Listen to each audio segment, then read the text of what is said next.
We are about to air in a few minutes. We're about to air in a few minutes. I just want to give everyone the opportunity to forward and put forward on your text, email, Facebook. I sent some emails out. I know it's last minute, but this is a very important, really legal update. And you know, of course, this is Doosua, York, and Hatep to the family. Hatep Yasar. I just bust in like that. Excuse me for that, but definitely, we're here. We're on. We're moving.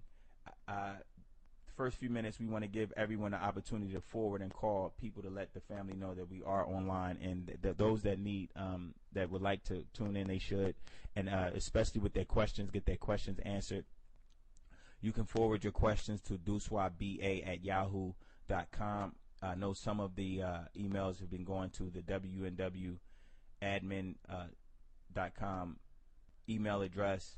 Of course, someone hacked that email address and started sending spam.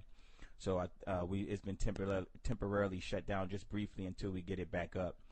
But for the most part, all your questions, please immediately email them to Doosua, DOOSUABA@yahoo.com. It should be in your email, or simply Facebook it. I can look at it from there, or inbox me at Doosua York Facebook. I can check it from there. But we definitely want to address the questions that the family has, and we want to set the record straight on a lot of issues that's been brewing for the last few weeks, and a lot of innocent Nuwaupians are being deceived by several media outlets and people hiding behind their computers, addressing our progress and attempting to hinder it.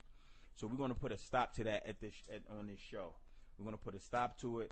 We're going to address all of the concerns that we possibly can within the few hours that we have.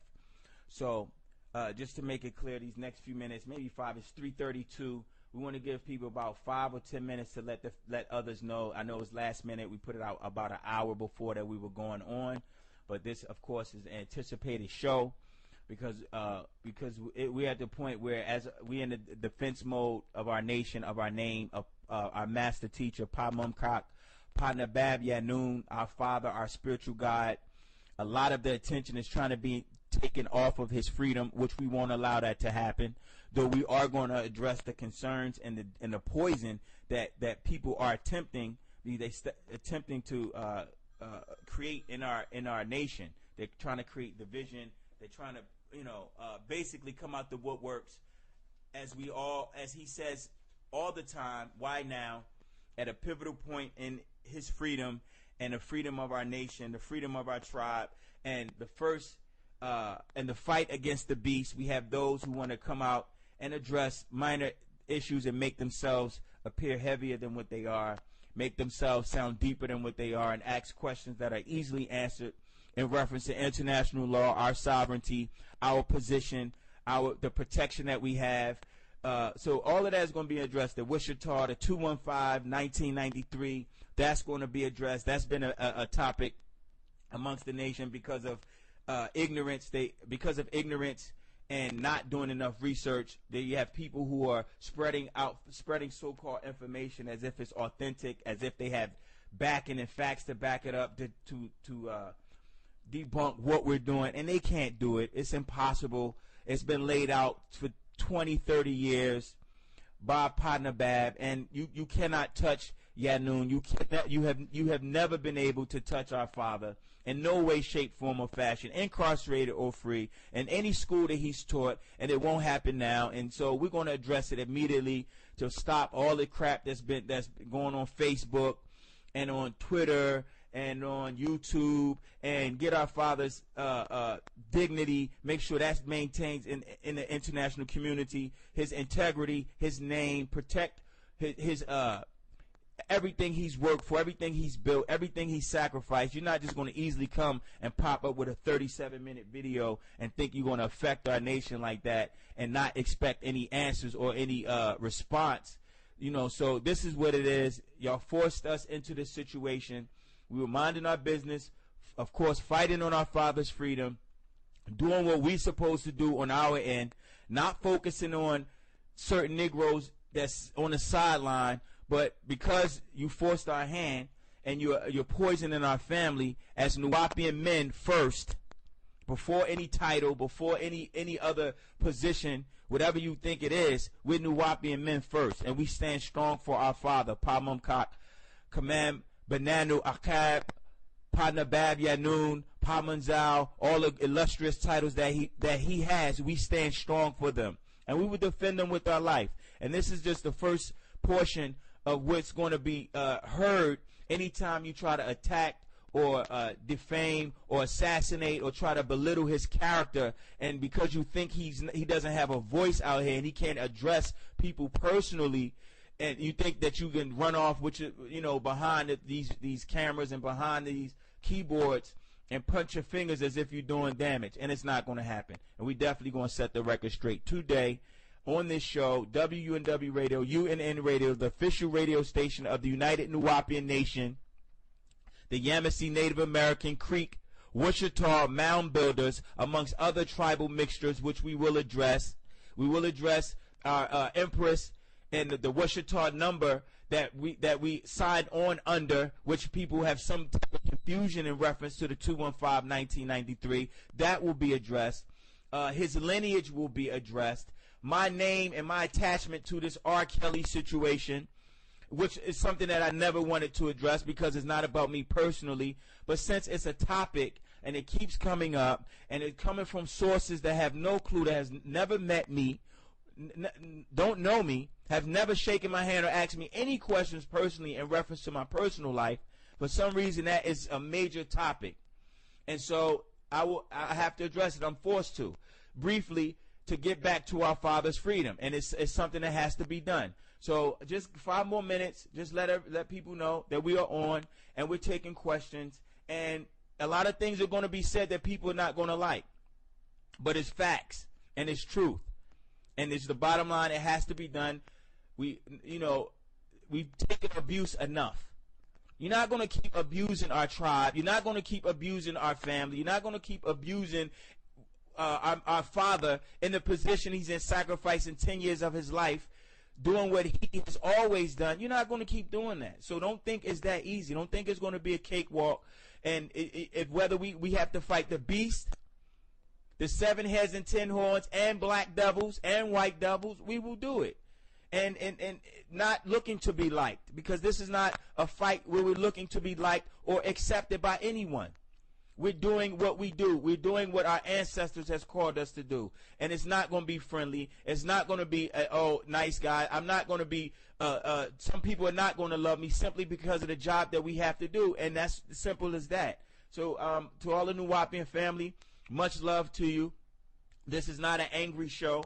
We're not mad. We're not attacking. This is not an attack. We've been on the defense since day one. And now it's time for us to set the record straight and not allow this to take place anymore, because we're responsible for what these people are saying. If we don't respond with facts, then slander and gossip becomes truth, and that's sayings of Paa Mumkak. So we want to again give people a few more minutes to tune in, and this will be recorded, video as well as audio. So we will have access to it, and there's going to be a multiple amount of a lot of information going to be laid out, a lot of declarations for people to research on their own, and they will be shown on video so you can see that these documents do exist, and you'll be able to shut people up and when you're in defense of your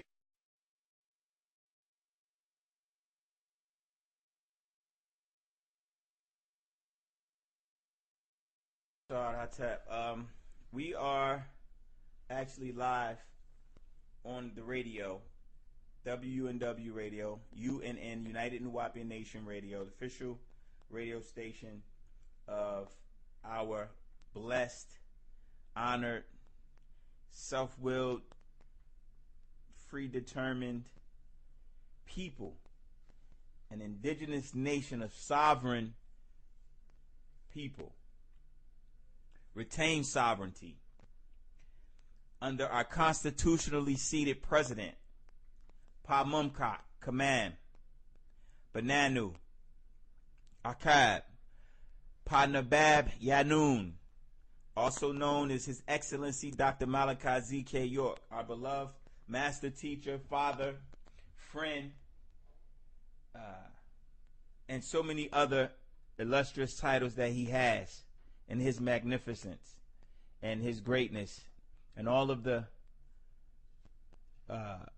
wonderful works and love, sacrifice, all of the great qualities that he has shown us and has given us. We want to first give thanks and love and send our loyalty to him. Know that we are still here fighting and that he will be free without a question, with or without doubters. We have those individuals who are fighting against us, and we welcome that because it just makes us stronger. And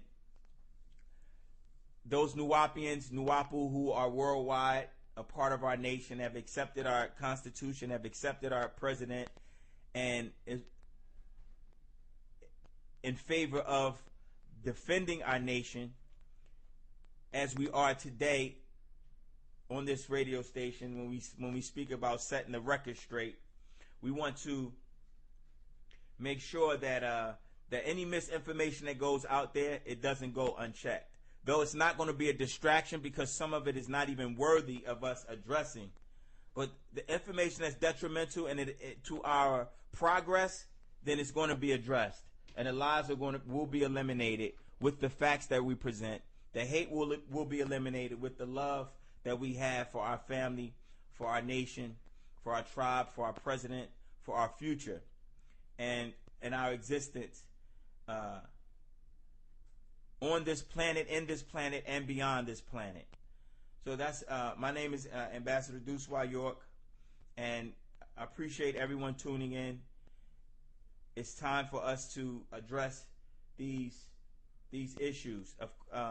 We would like, of course, to start off with making sure that letting you know that you can send your questions to the email address that's posted in the email, Doosua BADOOSUA.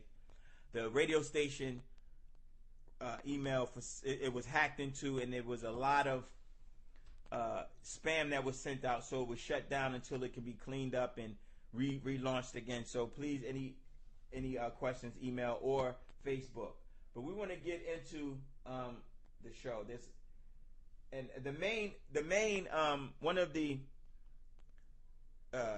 main reasons why this show is necessary, there's several, of course, because it's always necessary to update our Nuwaupu family regarding our position, our nation, and the freedom fight of all, the freedom fight of Paa Mumkak, which has never stopped since May 9th. And we would like to address that, as well as address some other personal issues that for some reason becomes a hindrance with the progression of our people's consciousness and moving in a liberated mind state of acknowledging your sovereignty, acknowledging your statehood, acknowledging our independence, and really moving and acting as you are that in that state of Nuwaupia. You are in a state of Nuwaupu, and which is another issue we would like to address in reference to the name. So there's a lot of small issues that, though they have been addressed before, they just constantly keep coming up and of a concern. And quite naturally, in order to get everything laid out factually, we have to be redundant in placing the facts out there, because some people missed other shows, some people have missed the updates, and we want to make sure that we Nuwaupians, true Nuwaupu, in defense of who we are, has everything laid out for you so you can defend your nation when you are not around other family members, because this is definitely a spiritual war, and there's forces that are moving through other people in the name of being right, in the name of being intelligent, in the name of I've been around the master for this long, this is not how he's done it, or I know how Pop does things, or this is my father, my blood father, I know him, he wouldn't name this person this, he wouldn't do things this way. And you have a whole bunch of conjecture, a whole bunch of rhetoric and dogma that's not backed up by facts. You're not laying out anything. You're making statements on this video, which I'm going to get into. I don't know who the person is, but this bothered me, and it moved me to put the post up that I placed on Facebook because of the disrespect that's taking place in reference to Paa Mumkak. People are being disrespectful. They're taking his doctrine. They're not giving him his proper respect as the source of the words they're using. I'm not even going to go into the sentences. We're going to address the particular words that they're using to come against Nuwaupians, but they're using the doctrine of Paa Mumkak. They're using the doctrine of Paa Mumkak, Paa Nabab Yanun. They're using his doctrine, and they're trying to reword it and add their words in, so they can say, well, it didn't come from him. They don't want to have to give him credit as men because of how they look at him, and it's affecting our people. And by right, it's up to us in our defense again to address it. So this video is specifically called "Are Nuwaupians Homegrown Terrorists and Sovereign Citizens?" And for some reason, this guy, he doesn't make himself known. He makes accusations about myself and my life at Doosua, York, or a name that was given to me not by my consent, known as Damon Pryor. That name is not a name I chose, but for some reason, this is the points, the merits of these guys' argument. My incarceration is often put on the screen, it's laid out on the internet and for the world, Nuwaupians to see. So I'm forced to address it. My personal life has never been an issue. It's never been something that has needed to be on display. But for some reason, this is something that these guys, and it's mostly men, these so-called Negroes, niggas who attempt to try to defame Pop in a subtle way, but they come at the information that's being presented and they attack me and use my past as a merited argument to defame or try to address our sovereignty and statehood. It has no connection whatsoever. My personal life has no connection to us as a sovereign nation and what our father laid out for us since upstate New York, Jazeera Abba, late 80s to early 90s until we moved down here under his guidance, traveling with him as our chief. It has no significance whatsoever. There's no tying in whatsoever. Me going up to Chicago, being subpoenaed by R. Kelly's defense team has nothing to do with anything in reference to our freedom. But for some reason, it keeps being brought up and tied in, and we're going to eliminate that today. So let's move with this video. I don't know how many people saw the video, but I gave my word to the family that I would address it because it's necessary. And one of the first issues that this guy, I don't know who he is again, but he uses, and his video is about 37 minutes long, really about 38 minutes. So he took 38 minutes out of his life to address the progress that Nuwaupians are making, and our father is made and laid out, that we finally picked up in reference to the ledger. The certain claims he's made, which are absolutely false. Total lies. And I would have dissected the entire video, but I felt as though it took too much time and it would have been more of a distraction than addressing the pivotal points in this video that, and I didn't want to go beyond what was necessary.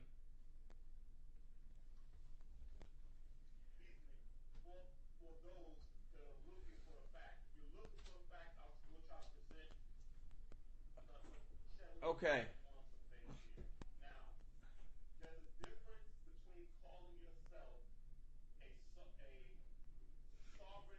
Let me pause this. Now, for immediately he says there's a difference on a minute 45 of this video. Actually, I have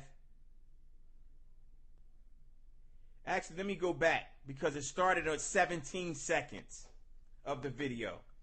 He says that this just something that has recently formulated itself in the last few months. This is wrong. The United Nation of Nuwaupian, or Nuwaupian, the United Nuwaupian Nation is not something that just recently started. In fact, which is why we come well prepared.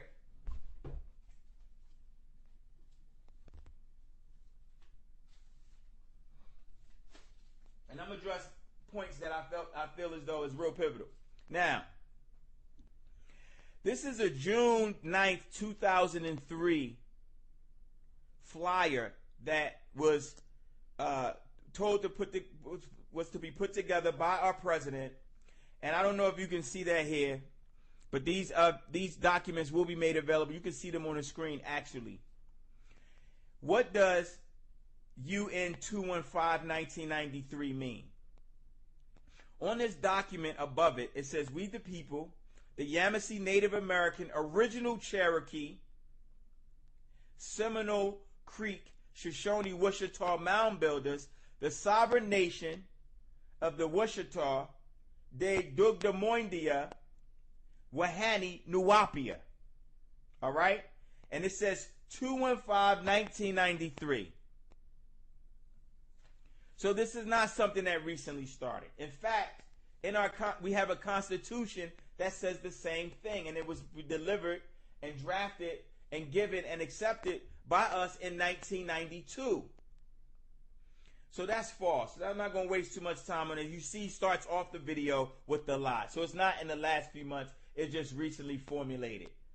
It's been formulated. But this is our father's freedom, and he decides how he wants to proceed with the freedom fight. And as long as we stand up and follow protocol, we will be in the right position and we will be victorious. So you're wrong with that. So let's move forward to the next part of this video. So we start off with 17 seconds with the lie. It's not just recently formulated. At 36 seconds, he says,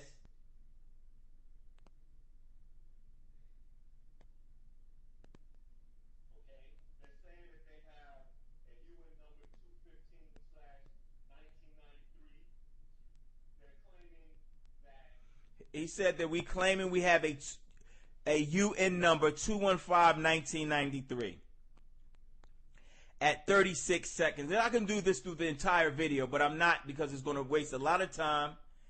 And as you can see in the first few seconds, because of the lie, the first few minutes, because of the lies, it's not necessary really to go forth and move forward into addressing the whole thing, because it's going to give this individual more attention. But at 36 seconds, he says, and the UN, we claim to have a UN number 215-1993.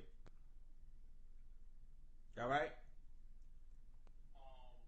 They're registered with the Bureau of Indian Affairs under the Department of the Interior. He also says that we're registered with the Bureau of Indian Affairs, which originally started as the Department of War. It was a war department that the Congress placed to mediate between Native American tribes fighting and killing with white settlers. So they created this Bureau of Interior, right, or this Department of War, which was renamed the the Bureau of Indian Affairs. So we have to know the history of this department and why we took the position that we took. The master took the position he took, when little do people know the BIA came out to the land. And where he claims this letter or this registration form, yes, it was placed inside of the BIA as a paper trail. It was not intended for us to be recognized. It was never an instrument of recognition. It was an instrument for the purposes of a paper trail. When we placed it in the Interior, Department of Interior, all right, or the Bureau of Indian Affairs, it was to let them know that we are here, not for recognition. So when you say that we've not federally recognized, that goes into another argument insofar as people are claiming that the United Nuwaupian Nation needs recognition for our existence. And that is the spell. For some reason, this guy keeps implying that we have to go to them for recognition. They have to recognize our existence in order for us to claim statehood or independence. This is not the case. This is because you do not know international law. You're dealing with a local level or federal information and national information. You're not dealing with international protection. And the reason why you're not dealing with international protection, or the reason why it may not be known to you, is because it was purposely set up to where Native American tribes, brother, family, Native American tribes were eliminated. The governmental bodies and the sovereignty of these tribes were conspired against. And at the same time that the international community's stronghold, the adaptation of the Charter of the United Nations, right? The Montevideo Convention of the Rights and Duties of States, the Declaration, the Universal Declaration of Human Rights. When these conventions were established, Native American governments and tribes and nations were almost 100% eliminated and dissolved. The ones that did obtain a certain amount of cultural sovereignty, the BIA forced them under their jurisdiction by something that was called the Dawes Act. Take your pen and a paper and read what the Dawes Act and the Curtis Act was responsible for. This right here is the Dawes Act, the transcript of the Dawes Act of 1887. Right? And we're going right into the history of Native Americans and the involvement with the early settlers and why these certain documents that Congress passed or acts eliminated the sovereignty of governments, meaning that indigenous governments, because the whole purpose of this the Dawes Act was to allot Native American land that they had for tribal community purposes. The Dawes Act took it upon themselves to give the power to the Bureau of Indian Affairs or the Department of Interior to allot certain portions of the land to tribal members for their own individual use. And it eliminated communal living. And it forced tribes to break up. And in doing that, it forced governments to break up, and it removed the sovereign indigenous status of Native Americans. So by the time the international community started working and acknowledging statehood, like the Montevideo Convention of the Rights and Duties of States acknowledged, there were no Native American indigenous tribes to come forth in the international community. One, because there was no outlet for them to have access to it. Because they had no governments that at the time, because of the Curtis Act and the Dawes Act that was passed by Congress. So when you talk about the BIA and you're talking about the federal recognition of the Yamasee, the original Cherokee, the Wichita, our recognition does not start with the BIA. Whoever is making this video is falsely informing people. You do not have to have federal recognition, especially in our case, because one, the Yamasee existed before the BIA. And we had a war with the United States before the United States even was established as the United States. We had a war with them in 1715 and through 1718, and it's documented That is recognition. They know who we are.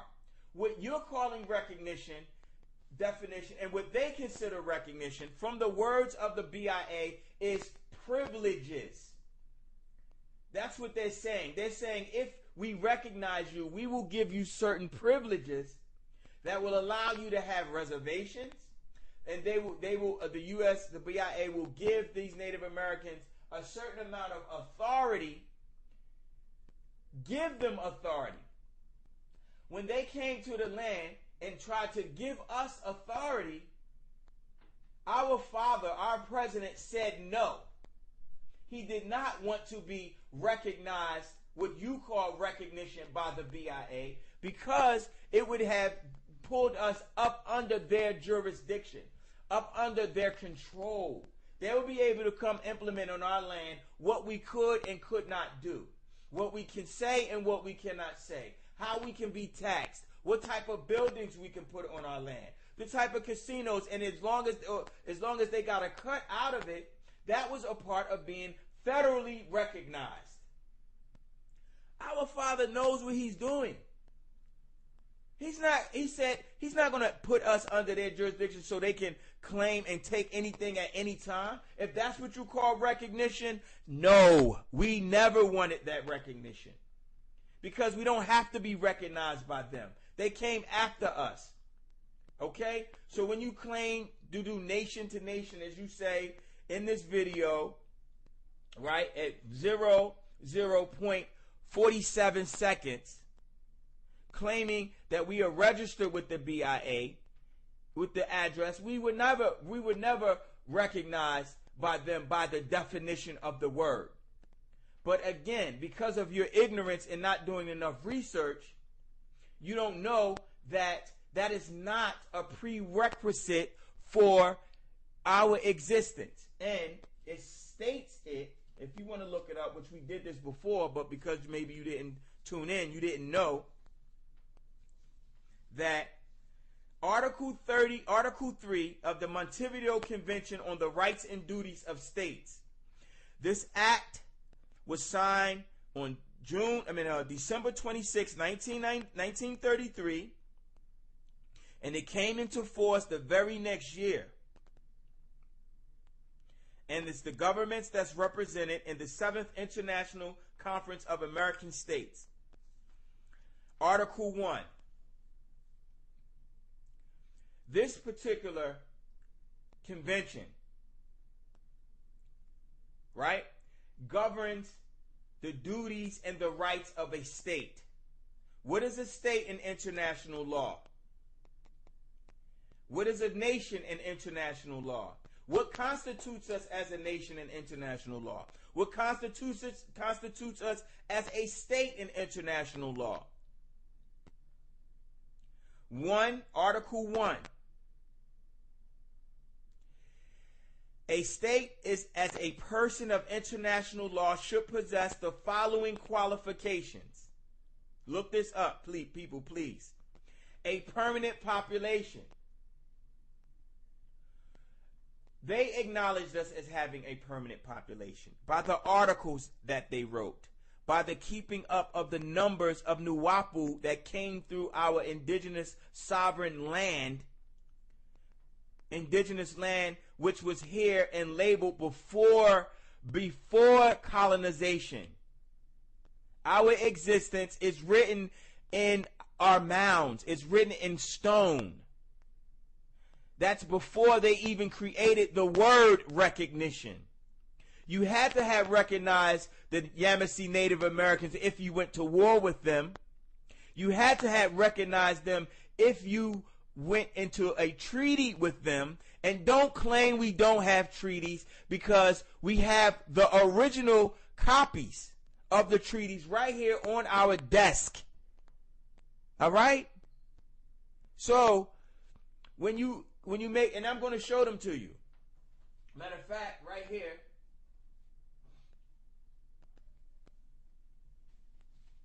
which we received from, this is a ribbon. If you look here, and it's going to be on the screen because it's going to be edited, but for those that are on a radio station, they don't see it right now. What I'm holding in my hand is a copy of a treaty that was signed by the Wichita, by the Muskogee, and the original Cherokee in Wahani or Altamaha, which was the original land of falsely known as Georgia or falsely named Georgia, from King George III, which was never the name of our land that we accepted or even consented to. Okay, so it was illegally named after James Oglethorpe received a charter from England under the pretense that he was going to make this state a state for prisoners, or the worthy poor, as they called them. All right? When you see this, it says Indian Treaty number 2, treaty with the 5 nations, ratified in July 19, 1701, September 14, 1726. So this is before the United States even declared their independence in 1776. All right? So we were here before that. So this one document proves that recognition is established in this document, because you can't sign a document or treaty with a nation that you don't recognize. So cut the crap with this video recognition. That's you trying to pull us up under the Caucasian again by asking the master if we're not recognized. They don't recognize you, so we don't recognize you. You sound like a slave. You sound like someone that goes to a freeborn sovereign individual, and I'm not talking about sovereign citizens. That will also be addressed, because we're not sovereign citizens, we're sovereign nationals. Because we are nationals, we have a nationality as Nuwaupu. We're not citizens of the United States. So when you try to tie us into some militia group and a few 5 or 6 Caucasians who claim to be sovereign citizens, and then you try to tie a whole indigenous nation of Native Americans who went into treaties with the United States, and they have recognized us by the fact that we recorded as one of the most brutal fights and wars because of our resistance to assimilation, is totally different from some 1 or 2 individuals who claim sovereignty and they don't have a constitutionally seated president. They don't have recognition in the international community. All right? So this is just a portion of debunking this video, and I'm not even done because we only on 47 seconds of it. All right? And we didn't even get to the other 37 minutes, which we're not, because all of it is redundant. And it's the same crap you're reiterating, trying to sound like you know what you're talking about, and you don't. All right? So this treaty right here establishes recognition, because that's such an important word to people. We're not recognized. They always want to be recognized and acknowledged by the Caucasian, and that pisses me off personally, just personally. You know what I mean? Because as a man, as a Nuwaupian man, in order for us to properly liberate ourselves and get from up under him, we have to live up for and think by each other and think as free-willed sovereign individuals who are part of a sovereign nation. And not only are we just sovereign as a people, we have cultural sovereignty. Cultural sovereignty is a common group of people who have common goals, they have a common language, and they come from a common origin, and thus their culture is the same. And that's another form of another right that we have in the international community, and it's backed up by another convention that we will read to show you, as culturally sovereign people, though we still have rights in the international community, and thus with the United States committed against us by forcing us off of our land, forcing our children to assimilate, we're not just protected by the rights of indigenous people, because he mentioned that as well. But I don't want to get too far off the point. I'm going to address it point by point. All right, so now we have this treaty, which we went to Washington last week to get. We went to the National Archives. We went to the vault, and they copied it on blue paper and officially stamped it. So when we present this document, you won't say, "Oh, Doosua York just made it up." For some reason, y'all giving me all of these supernatural abilities. I'm able to create documents.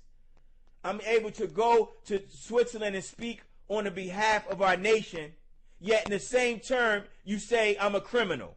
And then you say, but I'm able to travel over. How am I able to travel all over as a criminal? If I'm such a bad person and I'm such a con artist, why am I not in prison now? And if I do go to prison again, it's for fighting for something that we all need to stand up for. In which I'll address that, and I don't want to go back into. I don't want to go off point, but let's stick to point by point, and then we'll go into that whole issue with the other issues on this video. But this is a treaty. The second treaty, right? Of course, you see. I hope you see this ribbon. And if you get a look, it's National Archives and Records Administration. It says, let me just read it so people can see. First of all, the first page of the document, it says, first of all, it's paid for. It was shipped from the U.S. National Archives and Records Administration. There's two treaties that I'm speaking of specifically. This one is the Ratified Indian Treaty 191, and this is the one at Camp Holmes, Seneca, Quapaw, Camp Holmes, August 24th. Look it up. Please look it up. And you'll see August 24th, 1835. It's 10 pages long, and it's a peace treaty between the Wichita, the Cherokee, Muskogee, the Choctaw, the Osage, the Seneca, and the Guapo. But we are in there as Wichita. All right. So this is just a solid point for recognition in reference to us being so-called recognized, because some people feel as though that's and it's not the case. So get it out of our heads, family. That's not the case. We do not have to be federally recognized in order for us to be claimed, in order for us to go into business or to do with nation-to-nation governmental business. Because we made our claim under the rights and duties of states, which I didn't get to Article 3. Article 3 says, the political existence of a state is independent of recognition. This is the right of a state. We are a state. We've always been a state. Why? Because the qualifications for statehood, don't believe nothing. I'm not the one that wrote this. This is their words. A permanent population which we have. That's the purpose of the ledgers. The ledgers is not solely, of course not. No one has ever said. Someone put that on Facebook as well. And I mean, no one has ever said that the ledgers in totality will free him. Of course we know that's not the case. We know it's not that easy. For someone who's been fighting since May 9th, I know for a fact it's not that easy. We know that the ledgers is not going to solely free him. Just like one piece of the puzzle is not going to solely create the picture. But it's a piece of the puzzle because it establishes our permanent population. Okay. B, a defined territory. We have a defined territory. Where's our defined territory? All right, so to make Nuwaupians proud, to make our father proud, and continuing the great work of his freedom, we also, me and a brother Ari, we went to D.C. last week again, and we have 15 ancient and old maps. And in these maps, they establish our defined territory. All right. Now, I'm going to show you the maps. Family, on the radio, you can't see them, but you will see them on the station.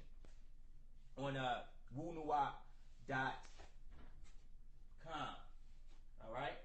these are a portion of the maps, family. What I'm holding in my hand is, this is called work. So my niggas is running their mouth. Excuse my tone, all right? But this is how I'm speaking. But niggas are running their mouth. They're not doing any work. They're not doing the proper research, because otherwise they wouldn't be making ridiculous videos and talking without showing their face. They would address the nation if they were really concerned. And that was the point of the post. The point of the post was that if you were really concerned about our family, you would take the time to do the research that's needed to back what your position is. Because we've done the research. Let me show you a portion of the research. This is an ancient map right here, one of them. Right? On this map, it has southeastern Indian land cession, from 1780 to 1840.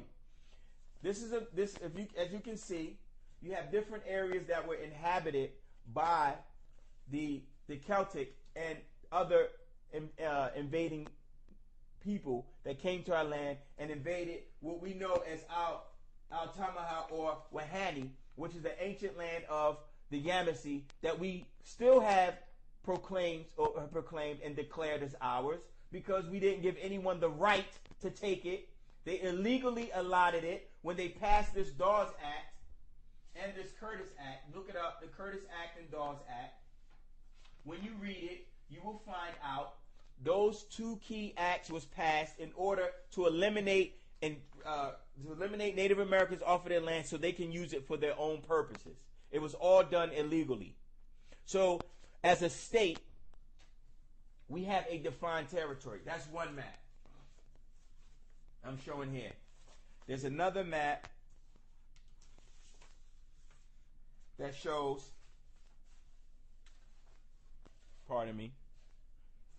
that shows Georgia Indians in Cherokee country. It says it on the front. Cherokee country, this is all Native American land and Creek land. The Yamasee is in there. All right? Second map, and this is a map from 1732 to 1755. And it gives you the river known as, right here, Altamaha River, right? And this river stems from the Savannah River all the way up into Middle District of Georgia, right near Rock Eagle Mound, right near Rock Hawk Mound, right near the indigenous Yamasee land that our father reclaimed and acquired, and we acquired as indigenous people to rebuild and retain our sovereignty, rebuild our culture, and practice and continue speaking our language in our own way as we see fit, which is protected by the Montevideo Convention on the Rights and Duties of States. All right? So, map 2. There's another map, and I can go on and on because we went to the Maps and Geographic Department, as you can see. And people, if you can hear, on family, online,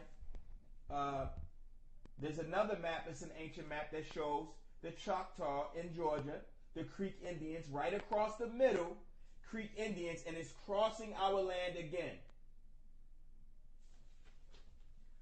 That's just one. We also have, we're going to present enough facts, but we're not going to be, it's not going to be necessary to hear this again. Because you think you being intelligent and smart and slick by trying to poison our family because you think we don't have what it takes to do what we need to do to free our father. I guess you think he raised some kind of chumps or some Negroes just off the street who are just fishing for things and trying to look important. No, we're really getting the job done.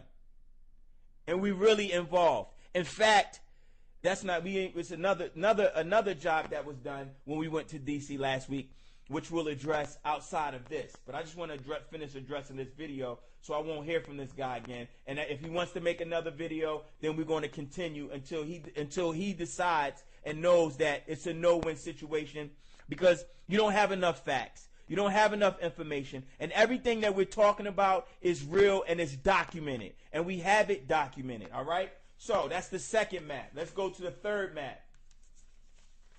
You look on this map here,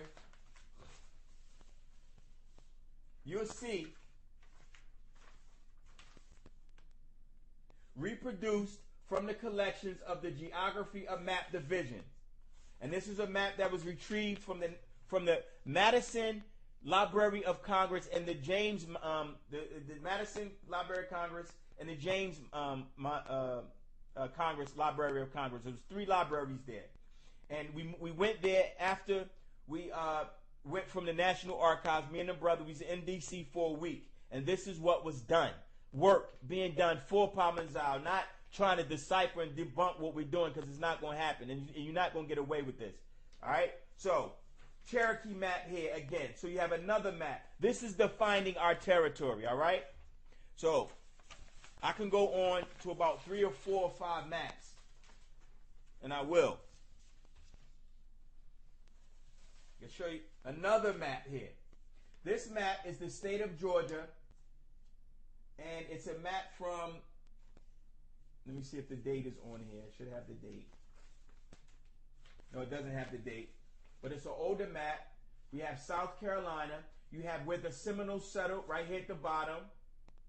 And again, you have the Creek Nations up here in this area. And it states it on this map. Another United States map, which we also retrieved. Right here across Georgia, it says Yamasee. Creek Nations, right here. Look at the map if you can see it up close, or it's going to be right on the screen. The Cherokee Yamasee and the Creek Nations across Georgia. Defined territory. All right? That's a defined territory. And I have a lot of beautiful maps, family. A lot of beautiful maps, and you're going to be really happy once these go up and you see visually, because we know we love facts. And I love doing this. And this guy pulled it out of us. Not that we wanted to address it in this manner. You know, we still working, but we have to take time out to express to the family, and it's an honor to do it. And it's an honor to address these liars. All right? So this Creek Indian land again. So this is another map. As you can see, it says General Atlas Map, Boston, 1805. This is about 30 years after the Declaration of Independence was written and borrowed by the native tribes, borrowed by the United States in their Declaration against Declaration of Independence against Britain. All right, but this was a map that establishes who we were, where we were, and what lands we owned. And they ran into us because there was upper and lower creeks, and there was Yamasee, who were the upper part and the lower part of Georgia, as well as South Carolina. And when it was time to come together, we all mingled and came together as a family. The names and titles that they gave us was from them. It wasn't our true names. It was the names that we allowed them to call us because they didn't speak our language. So they didn't know what to call us. They didn't know our indigenous tongue and what we described as ourselves. All right? So the credentials and the merits of your argument is all based on their words. It's not based on our perspective. If you stand your position from our perspective and point of view, you'll get the facts. But because you present arguments from their side, you're limited in your argument because you keep going to the BIA. And the BIA didn't come into existence until the 1800s. You keep going to recognition, and recognition is not a prerequisite for our existence. No nation asks for recognition when they come and form themselves as a nation state. That's not necessary in the international community. In fact, most nations that exist came forth because they made the declaration. They made the proclamation. And the same thing happened with the United States when they fought for their independence. Because of the usurpations that was committed against them, they made their declaration and they declared it and signed on to it. 54 signatures signed on to the Declaration of Independence, and they made their declaration and established their nation on our land, and we allowed them and helped them to do it. So by right, it's not whether they recognize us. It should be, did we recognize them? Did we allow them to set up their government? Did we allow them to set up their courts? Did we allow them to establish their capitals on our land? Did we allow them to allot our lands to their white settler friends when they moved over here, migrated, and forced us off of our land across the Trail of Tears to Oklahoma? Did we allow that? And in fact, if that was done in 2012, it will be considered genocide. It will be a crime against humanity for the Trail of Tears and the allotment of our land and forcing us into the fabric of the U.S. that we were not accustomed to, that was not a part of our indigenous cultural sovereignty, and it was not the language we spoke, and it was not what our children, our wives, nor the men of our nation was particularly interested in doing. We were forced to do it. So if the question should be not coming from you, whether the United States recognize us, it's the other way around. And we have a right to make that declaration, and we will stand on that declaration, and we will stand on the rights that's protecting the United Nuwaupian Nation worldwide by conventions that's listed, and you will hear them today. So this is not, you're not playing with the average Nuwaupians when you come talk that trash and crap about how Paa Mumkak should have had his paperwork together polite. You don't question, you're not in a position to say what Pop should have had done. You created your own lane. You can't create a lane when he drew the road out. How you going to create a lane for yourself when he's responsible? He's the architect of the entire road and highway in the direction in which we're going. And I'm going to address everyone that has something to say, period, point from here on, from here forth. Because you want to mention Doosua York. You want to mention Paa Mumkak, Dr. Malachi York, and use his name in subtle disrespectful terms and subtle disrespectful statements and posting it online as if you some new informed incarnation, as if you got some amount of information that no one else has. And you steady using claiming to be Nuwaupians with the B when he introduced that term to you. So don't come with that, because at this point, we have to protect our children, we have to protect our families, we have to protect our president, we have to protect our lives, our freedom, and you're not going to get away with it that easy. It's not going to happen. And it's not a violent threat. This is not a violent attack. No one's attacking you. No one made a video about you. I don't even know who you are. That's why I keep saying you. I wish I knew your name.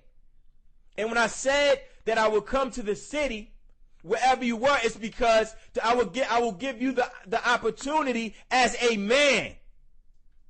As a man to step forth if you declare that Paa Mumkak is your father, as a man and as a son. If you are willing and you're able and you're capable of doing it, when I come and I said I will come and I will make the statement to you, and whatever statements you have to say or proclamations you have to paperwork you have to put out, you have a right to do it. But you make sure that you do it in a way where it's fair to the family and they can make their own discretion and look at the documents from what you're putting out and seeing the facts on the table from what's being put out by Paa Mumkak and the legal team. And once it's laid out, do that for the family. But don't talk behind a screen or talk behind a keyboard, and then when it's time for the questions to be addressed, you can't be found. Put it out. This radio station is open for everyone. Any Nuwaupian that wants to come forth, and if you concerned like we are and love our Father, and for loving, in the sake of love and unity, do what you must to help our people. But you're not going to hinder. That's one thing you're not going to do. All right, you're not going to hinder with these videos, with these lies, and we're going to keep moving forward. All right, so now we have these other maps. I'm sorry, family. This is how this segment is going. And if I'm upset, I'm not. It's not a reflection of being upset. I'm not upset. Let me correct. I'm not angry. But this is what has to be done. And I think it's only fair for our family that they have all the facts when they defend, because we're in defense mode right now. All right, so this is what we defend ourselves with, facts, and that's how we've been taught, and that's how we're going to continue to move. All right, so these are other maps here. As you get the point, we have over 15 maps, and they will be made available, especially this one in particularly. This one, Georgia 1788 the Creek Country, inhabited by the Muskego Nation. This is all across Georgia territory. So this is proof that we do have a defined territory. And as far as our government, all right, we do have a government. What you have is a government in exile. Look it up, fam. These terms I'm saying over and over so you know in international law what they represent. In international law, governments in exile are typically, the existence of a government in exile typically starts from an invading foreigner onto your land, into your territory, and whatever conflict it is causes your government to go into exile, meaning they have to operate in another land.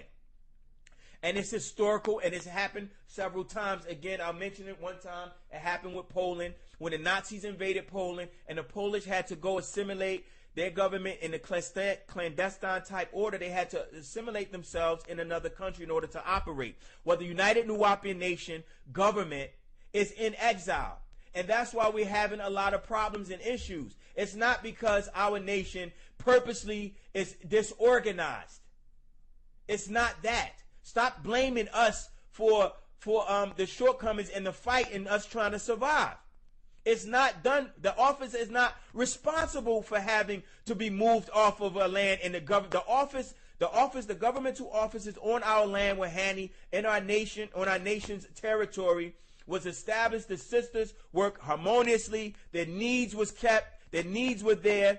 The jobs for the men was to provide. The sisters took care of the paperwork, the office work, our products, our market. Anyone knows when we had our territory, we had our defined land, we had our environment, and we were practicing our culture, know that things were running smooth. When our president was out, things were running lovely. It wasn't until these atrocities was committed against us. Stop trying to defame and bring down Nuwaupians by saying Nuwaupians responsible for that. We're not responsible for it.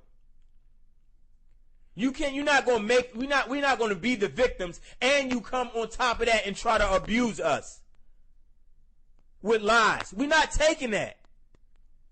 We're not going to fight against the beast and fight against black devils and fight against people that don't want him out. Fight against our whole existence. You're fighting the forces that are in you, and it may not even be you. It's the forces that's been bred in you from the genes of the 400-year bondage you've been in, the genes of the Caucasus inside of you that is fighting against Paa Mumkak and our nation and against yourself, and you don't even know it because of the ego. Because you want to sound like you know what you're doing, and then when you're done with the DVD or you're done with the CD, you don't have nothing to say. You don't come forth and say, this is what we're doing. This is how we're going to help. You don't come forth and say, you're doing it wrong, brother Doosua York, but here's the right way to do it. You claim that this is not going to free him. Well, how egotistical is that? Right? How egotistical are you to say, this is why our Dr. York is locked up. You're saying this is why he's locked up and this is why he's not out. If you know why he's not out, you must know why he's still in there. And if you know why he's still in there, why aren't you getting him out yourself? Well, how do you know what's not going to work if you don't know what's going to work? In order to say that's not going to work, you obviously have the solution. You can't say what's not going to work if you don't have a solution. You can't say that house is being built wrong, or the foundation is being built wrong, or you didn't hang the picture correctly, or this math problem is wrong. You can't say it's wrong and then not come back with the correct solution or come back with the correct formula or plan. You say it's wrong and then walk away. You say this is wrong and make a video, and you're not involved with our lodge. You're not involved with our office. You're not involved with the bookstores and open up your own businesses so we can thrive and move. You're not productive in it. So that's why you're being addressed in this manner. So either you're standing with us or you are against us. And so we're going to move forward with this. Move forward as we from these maps, which shows that we do have a defined territory, and we were addressing the government, which is the third qualification for nationhood and statehood. The fourth one is the capacity to enter into relations with other states. Now, Let me see if I have any questions. Okay. All right. No questions for now. Let me see if this brother has a question.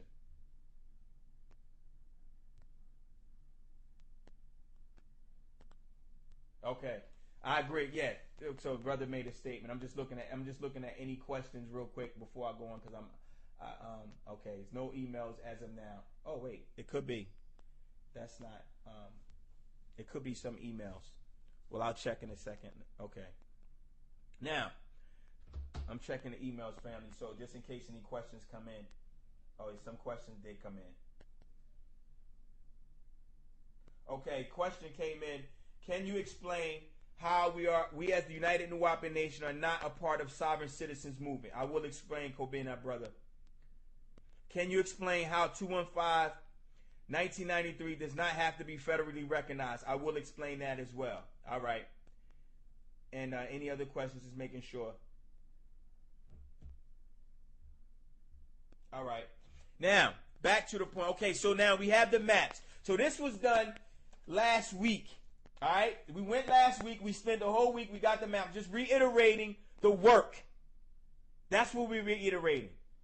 Forget what you're talking, what I'm doing. I'm working. All right? So if you got a problem with that, so be it. But the documents are here. And I can prove the work that's been done. And I know what's been done. So I'm not just talking because I like to hear myself. I'm not gaining anything by niggas trying to come at me like that. I'm not gaining anything out of it. The only thing I'm doing is our Father's work, whether you like it or not, and that's just how it's going to get done. And I'm not looking to be liked. I'm not in this for no friends. I have family. Nuwaupu is our family and our nation, and that's how it's going down. And if you're not with us, this is how you're going to get addressed. All right? So these maps, as you can see. All right, so let's move past the maps because you see they are available. And you see the treaties are here as well. And those that will see it online will see the treaties. We do have our treaties. So again, federal recognition is not, again, the Bureau of Indian Affairs. First of all, he made a statement, another erroneous statement. There's a lot, and they're claiming that they're sovereign. Okay. They're their own sovereign nation. Now, this is the guy. I'm just going to briefly let you hear what he's saying. And I'm going to put certain videos in the description box is to show and prove to people, or to educate people, or to convey a message that results in sound right reasoning for those that are looking for the facts. If you're looking for the facts, we'll try to present some of it to you. If you have any questions, you can hit us up with comments. You can hit us up on Twitter at DJEDWorld, DJEDWORLD. Okay. We don't want to hear all of that. In relationship with the United States of America. When that happens, you have to do there's listen to this. Petitions. Listen to this. That have to be you have to petition the United States. You have to go to the Bureau of Indian Affairs under the Department of the Interior, and you have to file and you have to petition. But before you can petition, they have what they call a letter of intent. And if you go to the Bureau of Indian Affairs, you'll find, if you search for the Yamasee Native American Moors, and you see it right here, you'll find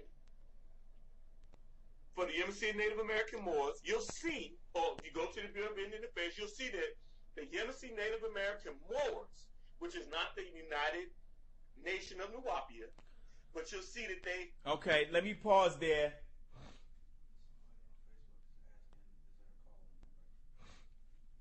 Okay. Yes, there's a calling number. Hold on. Someone is asking on Facebook, is there a calling number? Let me quickly address this guy. It's funny. This guy's really funny. He said there has to be an intent in order for nation to nation. First of all, there's 194 nations in the world. Tell me what other nation you know notified the Bureau of Indian Affairs for recognition in the international community. Name one. Did China? Did Japan? Did Puerto Rico? Or Puerto Rico is a state. Did Mexico? Did Bolivia? Did Peru? Did Ecuador? What nation are you talking about that had to validate themselves with the Bureau of Indian Affairs. Moving forward. Okay, another thing was said, that people are calling themselves sovereign. No, you don't call yourself sovereign. You are sovereign. It's not a call. It's a existence. It's a state of existence. You were sovereign when you were born. That's not something that can be given to you.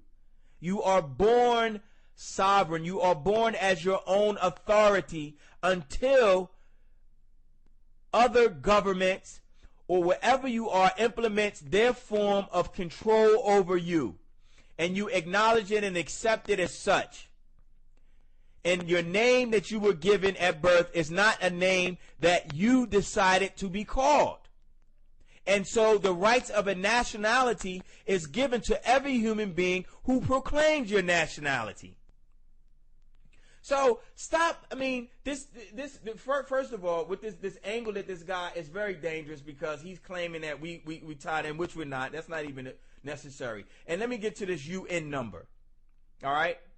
When you pull up the UN, when you pull up this UN number, you will see that it's a declaration of nationality that was given to, listen family, 2/15/1993 in the Indigenous and Tribal Peoples Convention. In 1998, number 169, and adopted on June 27th, 1989 by the General Conference of the International Labor Organization. This is because you do not study international law. The Indigenous and Tribal Peoples Convention, it adopted the international labor, it's called ILO, the International Labor Organization, and it's Treaty 169, number 169, and it protects indigenous people. And it was a number given to the United Wichita Doosua Nation, and they won their case, and they acknowledged, the UN acknowledged that the oldest indigenous people in the world are the Wichita. And because the Yamasee, because our master teacher, Paa Mumkak, is a Wichita. How is he a Wichita? Okay, let's go into that so we can lay it out with clarity again. Old York Yusuf bin Ali was born in 1756. He came here. He died in 1861. He had a wife by the name of Warda Salem Idris Rose. She was a washerwoman. She gave birth to Ben York. All right. The other wife of Old York was Ayi Maria. She was also a washerwoman. All right. This washerwoman is the great-great-grandmother of Tierra Washita Turner Gostin L. Bay. She took her fight, indigenous fight, all the way to the international arena. And she established herself in the international community because of the title Wichita, and them acknowledging and proving that the Wichita was here along with the Almacs before the settlers, and she proved it through deeds. And not only did she only prove it through deeds, she proved it through the deeds in the U.S. and confirmation of the transactions of the so-called Lewis and Clark Louisiana Purchase. And they realized that they were on stolen lands. We have an article that was written 1993, and it'll address it again. I will read it right now. According to the World Council of Indigenous People, The definition of indigenous people is the term indigenous peoples refer to, give them my phone number for the calling number. The term indigenous people refer to people living in countries which have a population composed of different ethnic or racial groups who are descendants of the earliest populations living in the area and who don't, as a group, control the national government of the countries which they live. Now, this is indigenous people. Family. Before we finish reading, I want to establish this as well. Not only are we indigenous peoples, listen, indigenous peoples are everywhere. Not all indigenous people have governments because they are not rightly headed. They don't have chiefs. They don't have pure blood Native American tribal chiefs that can reorganize their government, reorganize their nation, reorganize their country, and have things moving and flowing as an independent nation. They don't have that, most of them. We learned that at the convention in Switzerland, that most of these indigenous people only have a few instruments of protection. And one of them is the rights of the Declaration of Indigenous People. That's it. We are in a different category. Why? Because not only are we indigenous people, we are indigenous people who formed our own government and has voted in a president. So we don't fall under just indigenous rights, like this guy says again in his video, misleading people.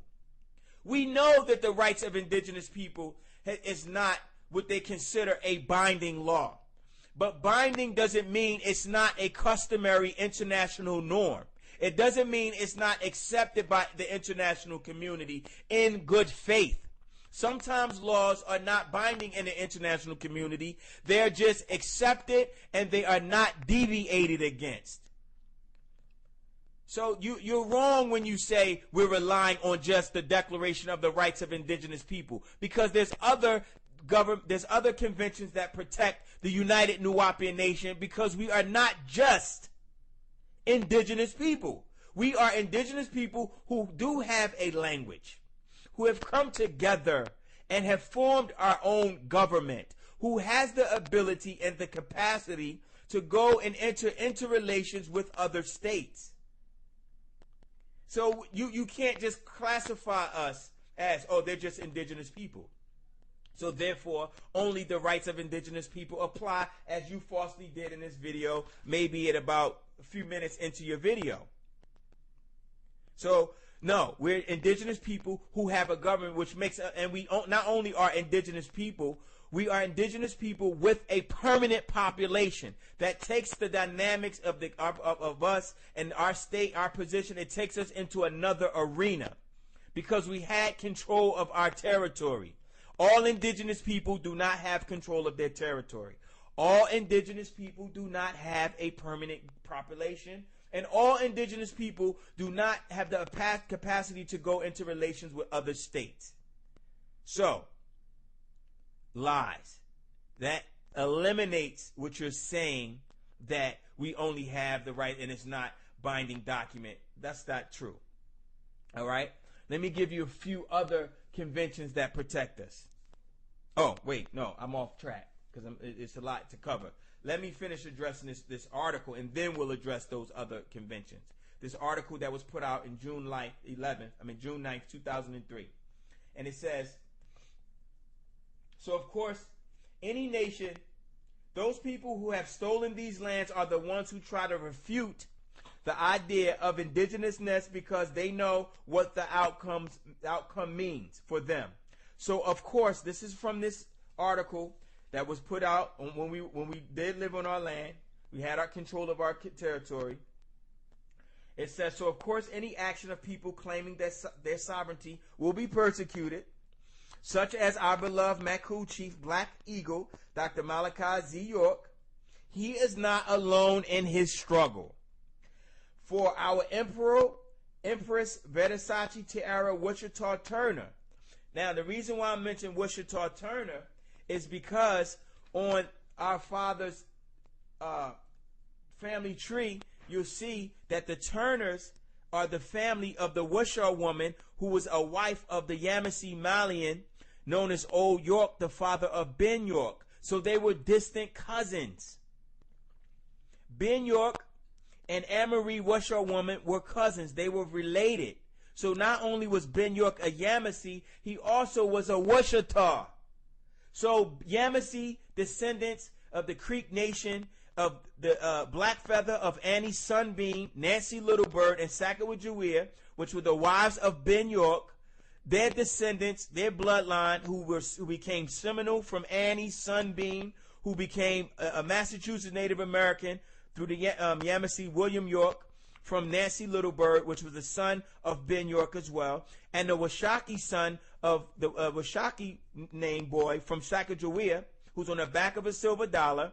He was a Shoshone and a Wichita and Yamasee. So the number 215-1993 is applied to all Wichita people. So it applies to the Yamasee Wichita because we were the mound builders. We not only built mounds in the area of the Empress land. There's Wichita, there mounds built there by the Wichita. There's also Wichita mounds built in Georgia called Rock Eagle Mound, which is Wichita. So in the international community, Wichita is Wichita family. They're the same blood. You can't distinguish them. And because you're trying to step and argue on the side of the Caucasus, you don't see that because you haven't followed Paa Mumkak's words. You haven't followed the flyers. You haven't followed the Constitution. You haven't listened to his classes, factology versus theology. You're not in tune with what he's saying. So all of this seems foreign to you. And that's why you're making statements on this video that doesn't make sense. And to those that don't know, it appears to be that it could have some validity to it, and it doesn't once you start punching holes in it and laying out these facts. And that's what's being done. That video is going to get punched all through. All right? So we're not just, the UN number is not a fake number. It applies to the Wichita. So that's the name that number is attached to our nation because we are a mixture of various tribes. And we left our mark as Wichita, and it's proven by Rock Eagle Mound, which is Black Eagle's Mound, Benanu Chief Black Thunderbird Eagle, the true chief who the Choctaw knew about and named Barack Obama after because they knew of the prophecy of Black Eagle that will rise and free the red eagle and thus destroy the white eagle, which was the Caucasus once Black Eagle was freed and rose out of the ashes that the Benanu bird does, which is a symbol of our nation, our nation's mascot. And we are rising out of the ashes because we appear to be desolate or dead. He appeared to be incarcerated and in prison. And once you free the Black Eagle, then the Red Eagle will free. And the Red Eagle is symbolic of all other Native American tribes. And that's who they're really looking for. They think it's Barack because of the old prophecies, and they thought because he helped Native Americans that he was the one that was considered Black Eagle when he wasn't. Our chief Ben name was Black Thunderbird Eagle. All right, so let's just clarify that. Those are ancient stories from our native tribes that was passed on, and the Choctaw kept a held of it and named him that at a ceremony. And correct me if it's Choctaw. I think it's Choctaw. I'm not sure. It could be another tribe as well involved. But they named him Black Eagle. All right? So this is not something new. And it's only out of ignorance. It's not out of even facts. I can see if the video was based on facts. Then you tie me into, let me clarify this.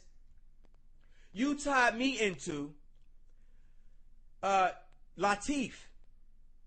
I don't know Latif. I've never met Latif. I don't know that chief or whatever he claims to be over his so-called tribe. He's not our chief. There's only one true Black Eagle chief in the Yamasee Creek Nation, Wichita Mound Builders, and the original Cherokee. There's only one. All right? We don't fall under his guidelines. We're not saying, I don't have anything negative to say about him. I don't know what he's done. He's not a part of what we're doing. Though he attempted to help, he went around and did things in his way as well. You follow that? But when you're not following the way of our nation and the way of our president, then I have no attention. I can't put the attention on you because you're leading us in a direction that's going opposite or contrary to what our nation is going. And we don't have time for it. So you cannot tie me into Latif by saying that he was responsible. You're going back into the bank statements and my involvement or knowing Jacob York, which is being passed around and spread around as well, because people didn't get the true information from it. They heard bits and pieces and they created their own statements and their own conclusions, and now they look at me and judge me based on what they heard, and no one can say I've talked to Doosua myself and asked them questions. Nobody has questioned me about Jacob York. Nobody has questioned me on whether or not I was down in Miami Beach, and I wasn't. I grew up in the community. Yes, I did. I grew up with the young Mukmanoon and Mukmanati. Yes, I did, and it's confirmed. I didn't just pop up in the last few years. I've been around. I've been here since I was 12. I was raised in the Ansar Law community. I was upstate New York, went through the Disciple program in New York, where hundreds of young brothers came through and they couldn't last. They went about their business and slandered and did what they did because they weren't true or whatever reason. I lasted through that. I was here. I lived on the land. People try to say, who am I? I'm the one that built the obelisk on the land. That's my monument. And I can tell you how it was built. Me and the brother Makeem. And I wouldn't have to say this and go through this if it wasn't such a topic on who I am. That's my monument. The master teacher pointed me out in a crowd of brothers and told me to build the obelisk and with Makeem as assistant, me and the brother Makeem, and he can confirm it for you. I put that last part of that small pyramid at the top of that obelisk. I know because it's four levels to the obelisk. And the master came out after it was supposed to go to 57 feet. We built it to 45 feet because if he said if we built it any taller, it would take away from the white pyramid at the time. And the night before, I was afraid to climb up any higher because the platform which I had to stand on to pull the walls up became smaller and smaller because of the way the obelisk was built. And you had to stand directly in the middle to pull those walls up on the side. So that's my monument. I was there. I lived in Monticello, had a bookstore in Monticello, Georgia, 20 miles from the land. And Milledgeville, I lived in Milledgeville, had a community in Milledgeville. And in Sparta, had a bookstore in Sparta. All three of those cities surrounding the land. I'm not a new person that just popped up trying to, I don't know what people are thinking. But if you need any information from me, I'm here. I'm a brother first. It just so happened that we're in a fight, and it's a privilege for myself and other brothers in the legal department and those who are fighting just as hard, know that this is what we love to do. So by picking a fight with me, that's what we do, fight. That's what we've always done. We've always defended Paa Mumkak. So this is normal for me. This is not something that I'm going to run against. You put out a video and make a certain statement, I'm going to come back and address it in the defense of our nation, especially in the defense of Paa Mumkak. I don't care what you say about me, but when you try to tie it in and defame what we're doing, then it's a problem. So first of all, let me back up to this R. Kelly situation. As people calling, I'm sorry I didn't hear the calls, but we do have a call. Please call back if you are calling in, family. And it's an unknown caller. Call back again. The phone was on silent. I hope it's a question. Is it a question, brother? Are there people with concerns, or there's questions, or? This one particular person that wants to say something. Okay. Please call back. I'm sorry, family. The phone it was blocked. There's people trying to call in. You can call in. The phone is here, and you will be on air, and you can address anything you want. So please call back. You call in blocked, so I can't call you back. And I apologize again. I'm looking at the phone, so please call back in. All right, and I think this needs to be addressed. All right. There was a question about. There's a question. Hold on, I'm sorry. Okay, there's a question that came in.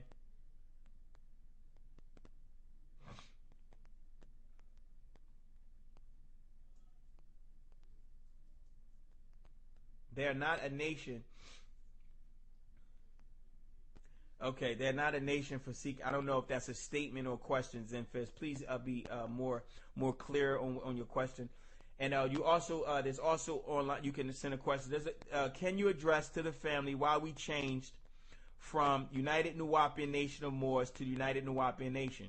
The master teacher dropped the word Moor. One, because the Moors denotation to Islam. And one reason he did it is to back up. He made it clear that when he called our nation and included the Moors in it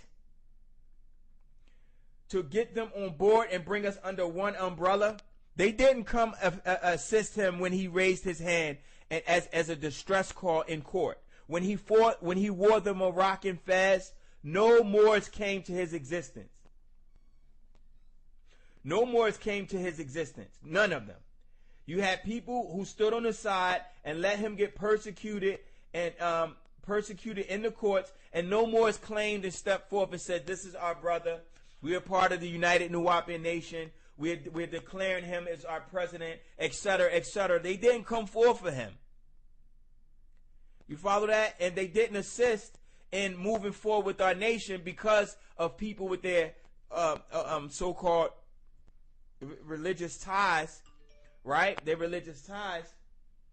They kept the Moorish thing to El Bay, and they tied it into Noble Drew Ali, and Noble Drew Ali was the beginning of what we're trying to finish.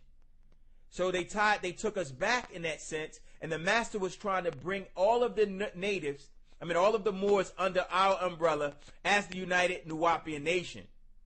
But he included the Moors to help to assist, because there's a lot of Moorish organizations that are seeking sovereignty, and they don't know how to do it. And that's why it was never successfully done under Noble Drew Ali. He started it. It wasn't successfully done with Marcus Garvey. But we have the ability to successfully do it. So that's why he changed it, and other reasons as well. That's what we got from it. And of course, when he's out, he'll elaborate if he chooses to. But from what he's given us, this is what he has laid out for us as far as the name of our nation. And he has a right to do that. We can modify our name. More is not necessary. It's not a criteria for our existence because it's not on our name any longer, therefore we don't exist. No, that's not how that works. So we just wanted to make that clear as well. I don't know if any other some more questions are coming in, but I don't know if we finished. Let me make sure we finish this article. So the Washita Nation is a body of freedom-loving indigenous people who have been all over the world, and specifically on the North American continent for thousands of years. They were in North America long before Columbus discovered the New World. And, okay, there's the phone call coming in. Hotep family. Brought back. This is a call coming in for the radio station. Okay. You have a question? Okay, I'll put you on speaker so the family can hear. You're on the air, brother. I have a question because for what was stated, there was stuff in process with the international courts, correct? Yes. Can you state your name for the family so we'll all know we're on one accord? Oh, my name is Ray Moose, Samarket. Okay. Okay. Wahoo. Okay, Ray Moose, go ahead, brother. On Facebook, my name, you may see it as Ray Ock on Facebook. Okay. Ray Ock, no problem. Okay, yeah, no problem, brother. We're listening. Okay. So basically, there was certain statements that there were certain things in process with the international courts, correct? Correct. The one there's several international courts. The one court we're talking about is the international ICJ, International Court of Justice. Yes, I actually went to the website, but there was nothing stating that the Nuwaupian Nation was in a case in the international courts. Okay. So your question is where are we with it, or why do you didn't see it? Is that your question? How would that be verifiable to everybody? Okay. Okay, I'm gonna leave you on the air. I'm gonna leave you on the phone so the people can hear the conversation. I appreciate your call, and I'm glad that was asked, because it was asked before, but of course the different questions came in. With the International Court of Justice, again, it's not the International Criminal Court. International Court of Justice, right? When we instituted proceedings against the United States as a sovereign nation, in respects to the violations, not in respect to the violation, an acknowledgement of the violations that was committed against our sovereign head of state, our president, as well as the violation of the rights of indigenous people. Okay, in the international court, if you look at the generals list. There's a generals list. And you look at the rules of the court. The rules of the court. You may have looked on the website and didn't see our name. But there are rules to the court. And the rules of the court states that several articles, and I suggest that you read through all of them. Right? It states that jurisdiction of the court, if it's in question, it has to be established before it can be placed on the generals list for the hearing by the international court. Because this is the first time that, and let me repeat it again. This is the first time that an indigenous people have ever claimed statehood on this land, which as original indigenous people before the establishment of the United States government, no other indigenous people have come forth and said that we are a nation. So the international court, in receiving our application, which we will make available to the public so they can read it themselves, the application itself. When we instituted an international court, they are looking to us to establish and show them before they place it on the list to be heard. Once they place it on the list to be heard, it will be addressed by the judges in the international court. But because this is the first time, they would like us, which we have and we can and we will and we are, they want us to establish how they have jurisdiction over this case. Because there is no case for them to look in their court hearings or their laws or their case laws that they can refer to. In other words, if a case comes up or a law is just recently broken or an alleged issue comes up in front of the Supreme Court or any courts in the world, 9 times out of 10, especially with the international law, they refer to a case before it that they use as an example to say, okay, this happened in 1954. This happened in the case of France versus Belgium. Or this happened with Nicaragua and such. They refer to cases before that they've logged, that they've heard, and that they can make reference to in order to move forward and says, yes, we do have jurisdiction because of this particular case that was heard, and so this was the judgment, and this is what we can stand on. They don't have a case where a sovereign indigenous nation has brought, a nation state has brought another case against a nation state.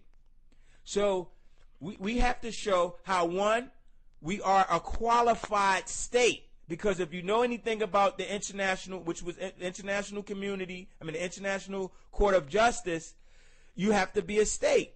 We have to show how we are a state, how we lived as a state, how we governed ourselves as a state.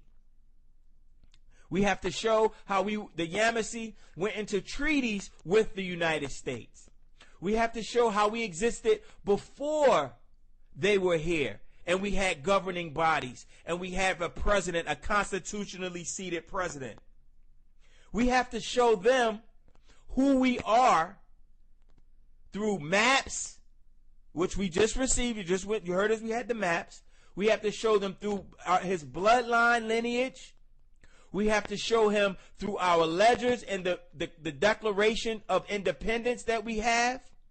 We have to show them that we have our Constitution, and we were a state before in 1992 when we declared statehood and we declared our independence and autonomy and recognized our retained sovereignty.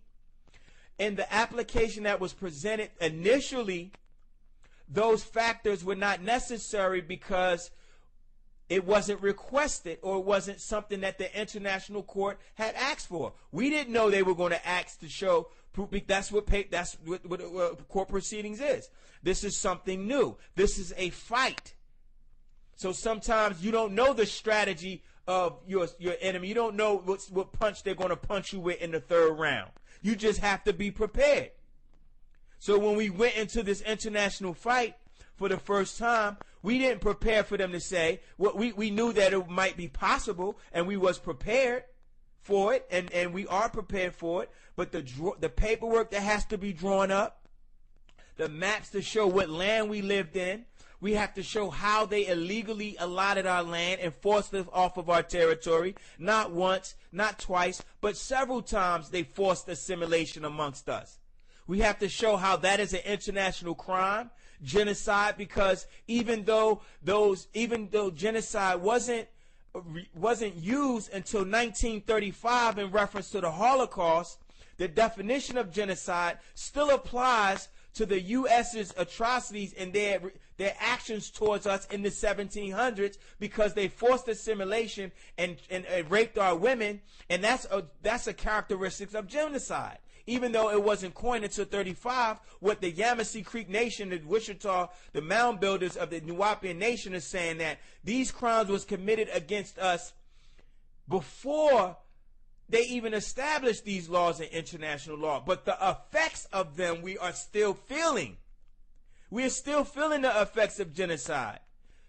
In any other arena, if you show in this case in the international arena the way it should be, it will be an uproar, because they forced. It's like equivalent, like we explained before, it's equivalent to forcing Mexico into the country of Panama, or Panama into a country that is purposely created propaganda to discriminate against them. The Georgia, those newspapers, some of the newspapers, the Macon Telegraph, Rob Preacher's articles, Seals articles, they were creating propaganda that discriminated against us and caused the community to prejudice against us in their actions, which is against international law. You cannot do that. So we have to show the international courts how all of us, how we lived in our permanent population called Altamaha, the Yamasee Land and Creek territories, which is proven. We have to show how we had treaties, which we have. We have to show that we voted our president in as a head of state, which qualifies us as a state because it gave him the capacity to engage and enter into relationships with other nations. How? Because Nuwaupians were everywhere establishing their bookstores, which were embassies. They were embassies had we followed what he was telling us to do by saying, get your embassies, and it's in your Constitution. The bookstores will be embassies, and there will be many ambassadors. Read the Constitution. There are several ambassadors at the time, but people didn't see the big picture, and they didn't follow the protocol and what he established. So we are able to go into relationships with other states. Even today, we're able to do it. Why? Because of our commitment with our nation and assisting the African nationals that reached out to us as a government. And we have it right here. Let me show you. For those that will be looking at it online, we have over. These are the petitions from the various. This is each one of these petitions here. Each one of these envelopes have about 2 petitions in it, and we have these petitions. And with these petitions, we were able to communicate, which we did last week, which Paa Mumkak mentioned, and he said was and I commend the brothers that assisted with that. Some people listening did mail off their letters to these African nationals, but these African nationals petitioned our government.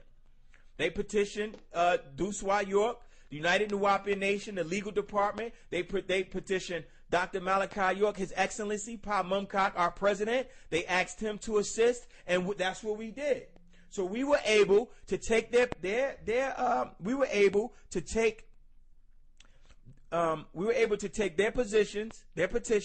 and write a letter to the embassies in which all of these African nationals are part of, their nation's embassies: Senegal, Sierra Leone, Ghana, Nigeria, Libya, Morocco, Mauritania, Eritrea, right?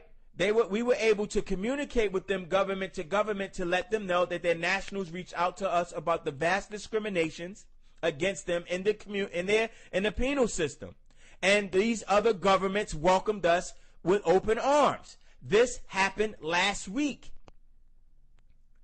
So we are able to go into relations with persons with other nations. We are able to do it. And we walked right into the embassies. In fact, we had a sit down with the embassy of Sierra Leone. And they sat down and talked to us about what our nation was doing with their nationals and how we were helping them. And we plan on working together. We also had a sit down with the Nigerian embassy, ambassador to ambassador. This is a fact. This is communication, and we have the documents to prove it. And if you want to see the letterhead, we have a letterhead right here available. Where is it? Go ahead, brother. I don't mean. I know. I'm just make the point, because all of this has to be established so the international court can know exactly who we are. They didn't. We presented an application, and they're like, wow, okay, let's see how we have jurisdiction. They didn't deny our application. They didn't send it back and say this is bogus. This is, you're not who you are. That wasn't the case. They have it. We called them. They have it in their registrar. They just haven't put it on the general's list until they are sure that they have jurisdiction to hear our case as a nation state against another nation state. Because once it goes in front of those judges and they realize those provisional measures, and this is what we need, the provisional measures that's attached to the application, they know immediately they'll have to release our president. And that's something that they know is going to be something major, and it's going to have a major impact on the international community and the movement of indigenous people, and our right in our forefront of the efforts of indigenous people and other organizations that are assisting indigenous people, such as James and Naya and the rapporteur of the United Nations Convention, the Human Rights Convention. They're assisting. They sent us a letter of acknowledgement.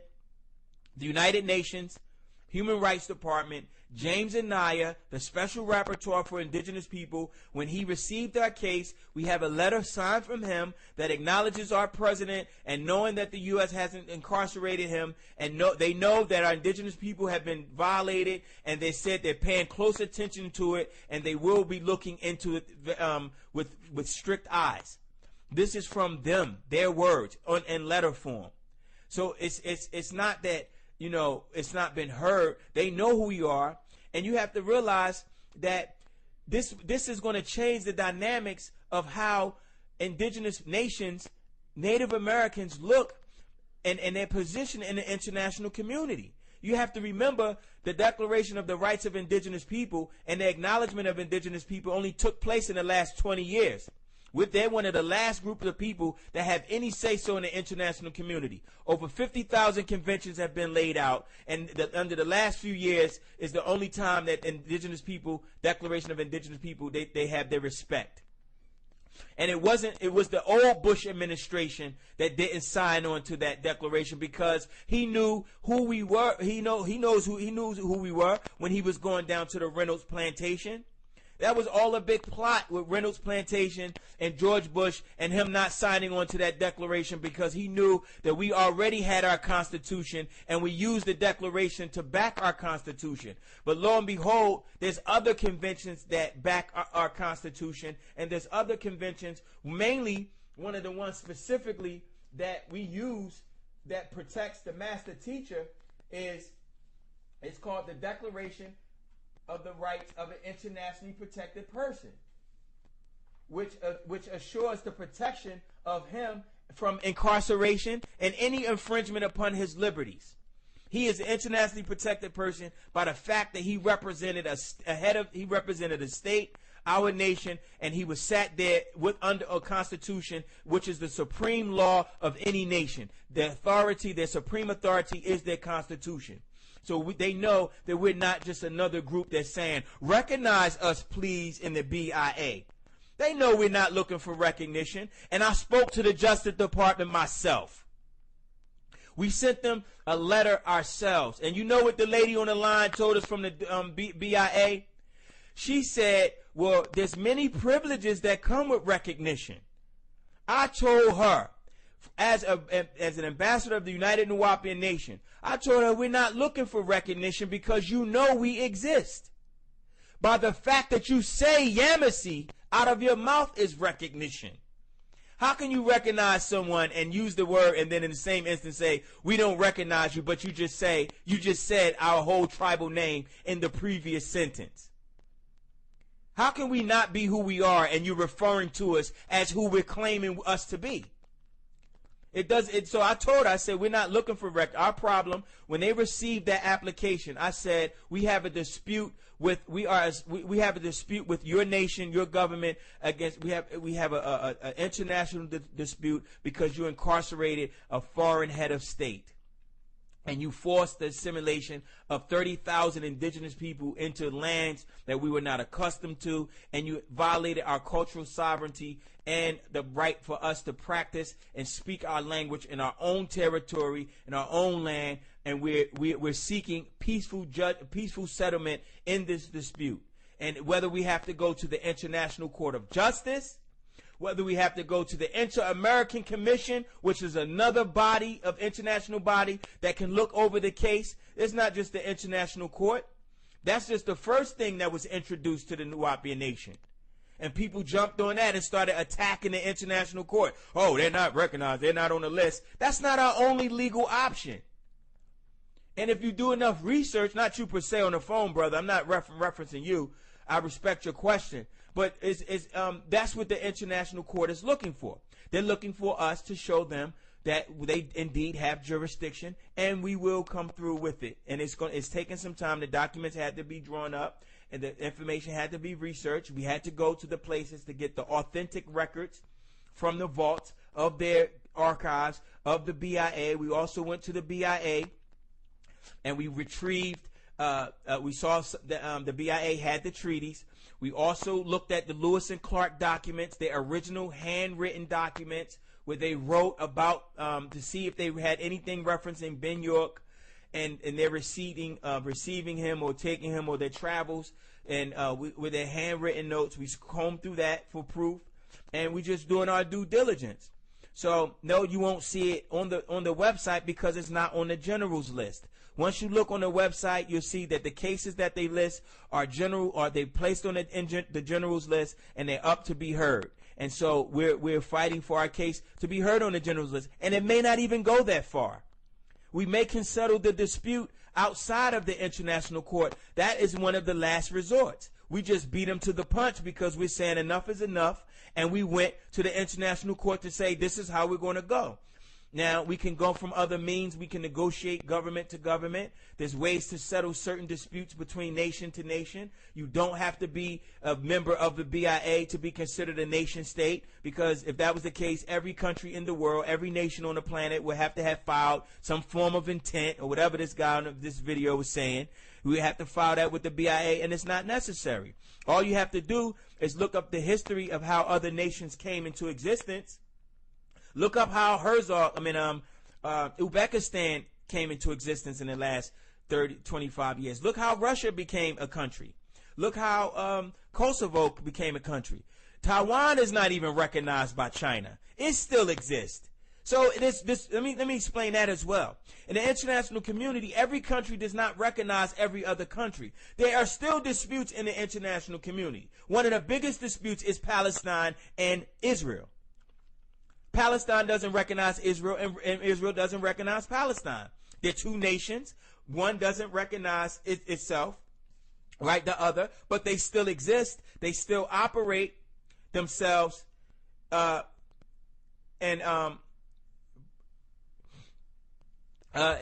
still operate themselves as a nation state. They don't downplay themselves and say, "Oh, we're not recognized by Taiwan." Taiwan specifically is being brutalized by China's power in the international community and their non-recognition by China. Just Google it. Google recognition of states. Google how you South Korea and North Korea, and you'll see that they don't even recognize each other.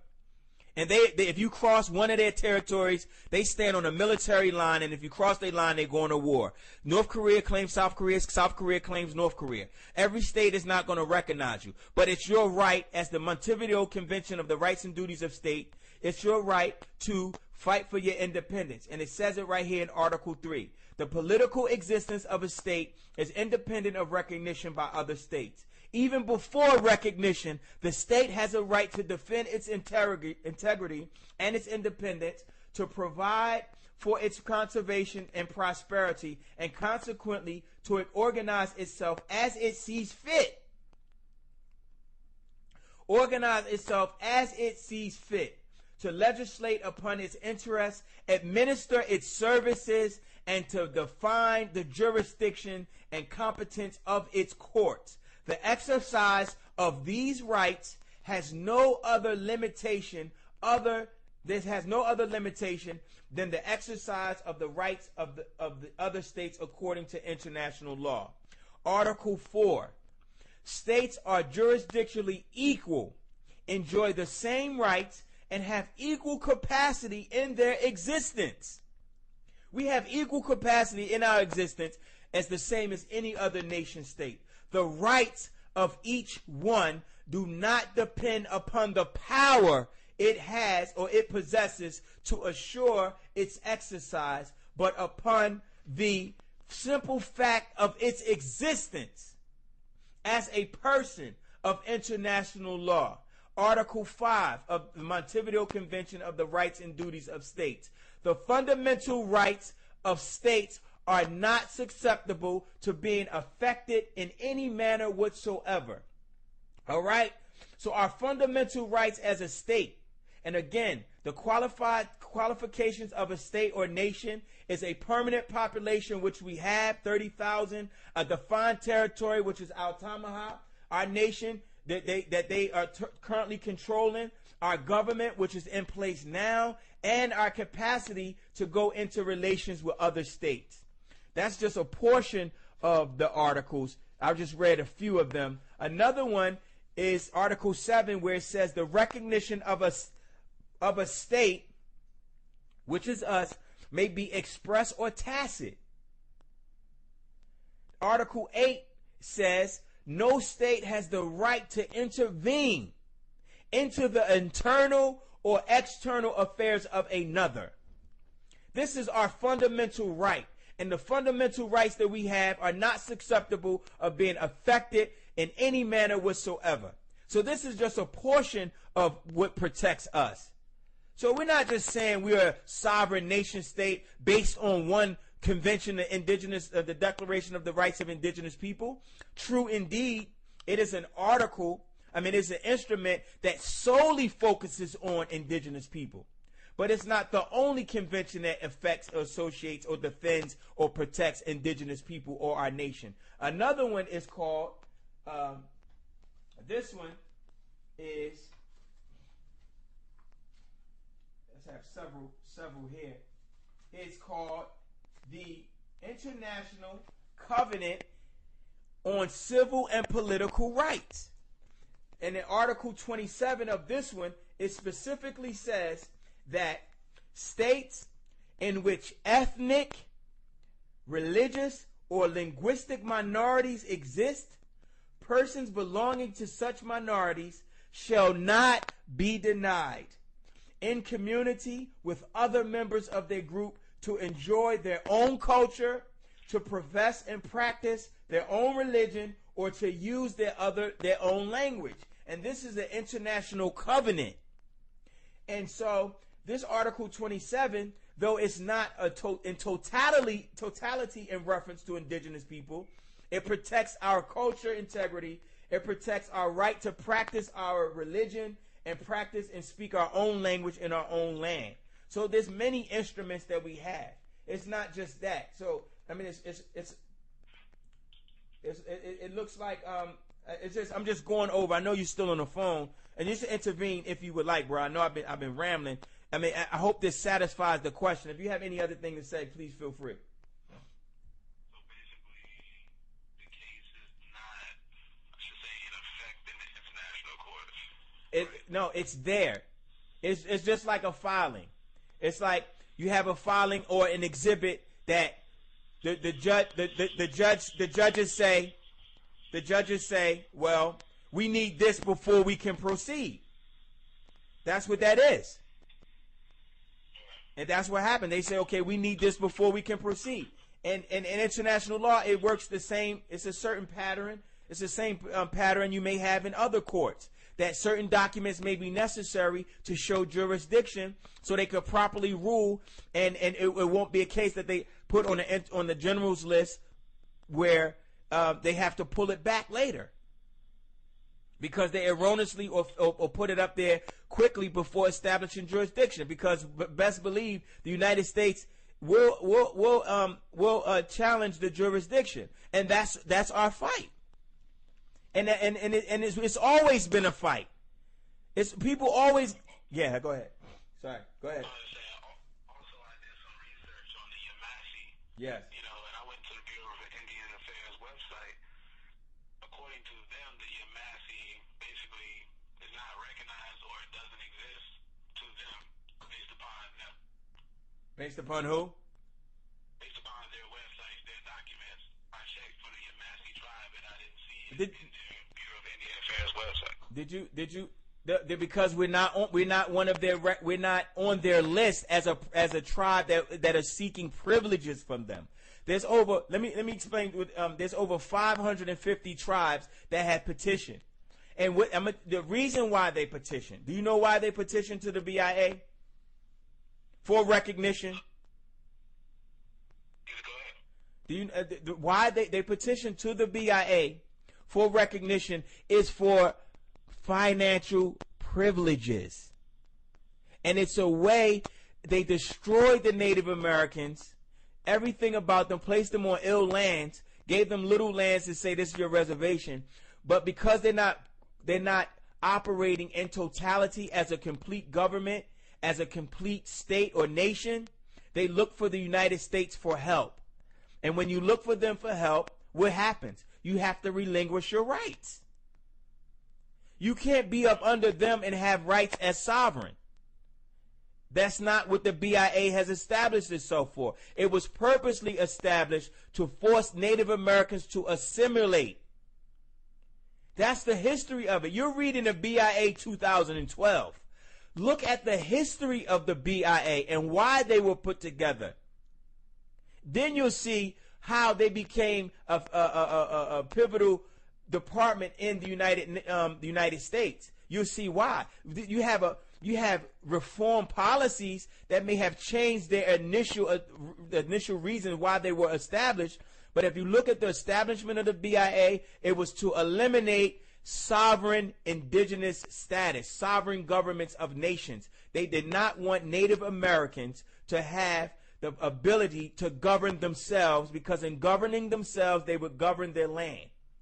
And the whole plot of the white settlers, according to the manifest destiny, was to settle and spread their ideology of white superiority and supremacy from the eastern seaboard, the Atlantic Ocean, to the Pacific Ocean. And this is an ideology that was a discriminative in nature, to eliminate all indigenous peoples, to force them into assimilation so they can take their land.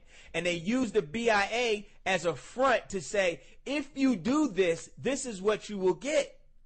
And this is why natives to this day are still not free. This is why the indigenous peoples are still not free, is because they're seeking approval from the BIA. We were the only tribe. Look it up. The Yamasee were the only tribe, just like the Mahdia tribe in Sudan, just like the Jemasi tribe in Ghana, and the Ashanti that mixed in with them. There's certain tribes that never assimilated. We didn't allow ourselves to be assimilated. We refused to assimilate. We refused to marry into them. And that's why they hate us. That's why, because we maintain our dark-skinned seed. And so they purposely wanted to eliminate us, and they tried to wipe us out of existence, right? And then they say, oh, we don't know even if they still exist. Or we don't even recognize them, to make people think that if they don't recognize us, then it's not real. And that's the spell. So that's a part of the spell, to keep people, Nuwaupians, thinking, damn, we don't need to be on their list.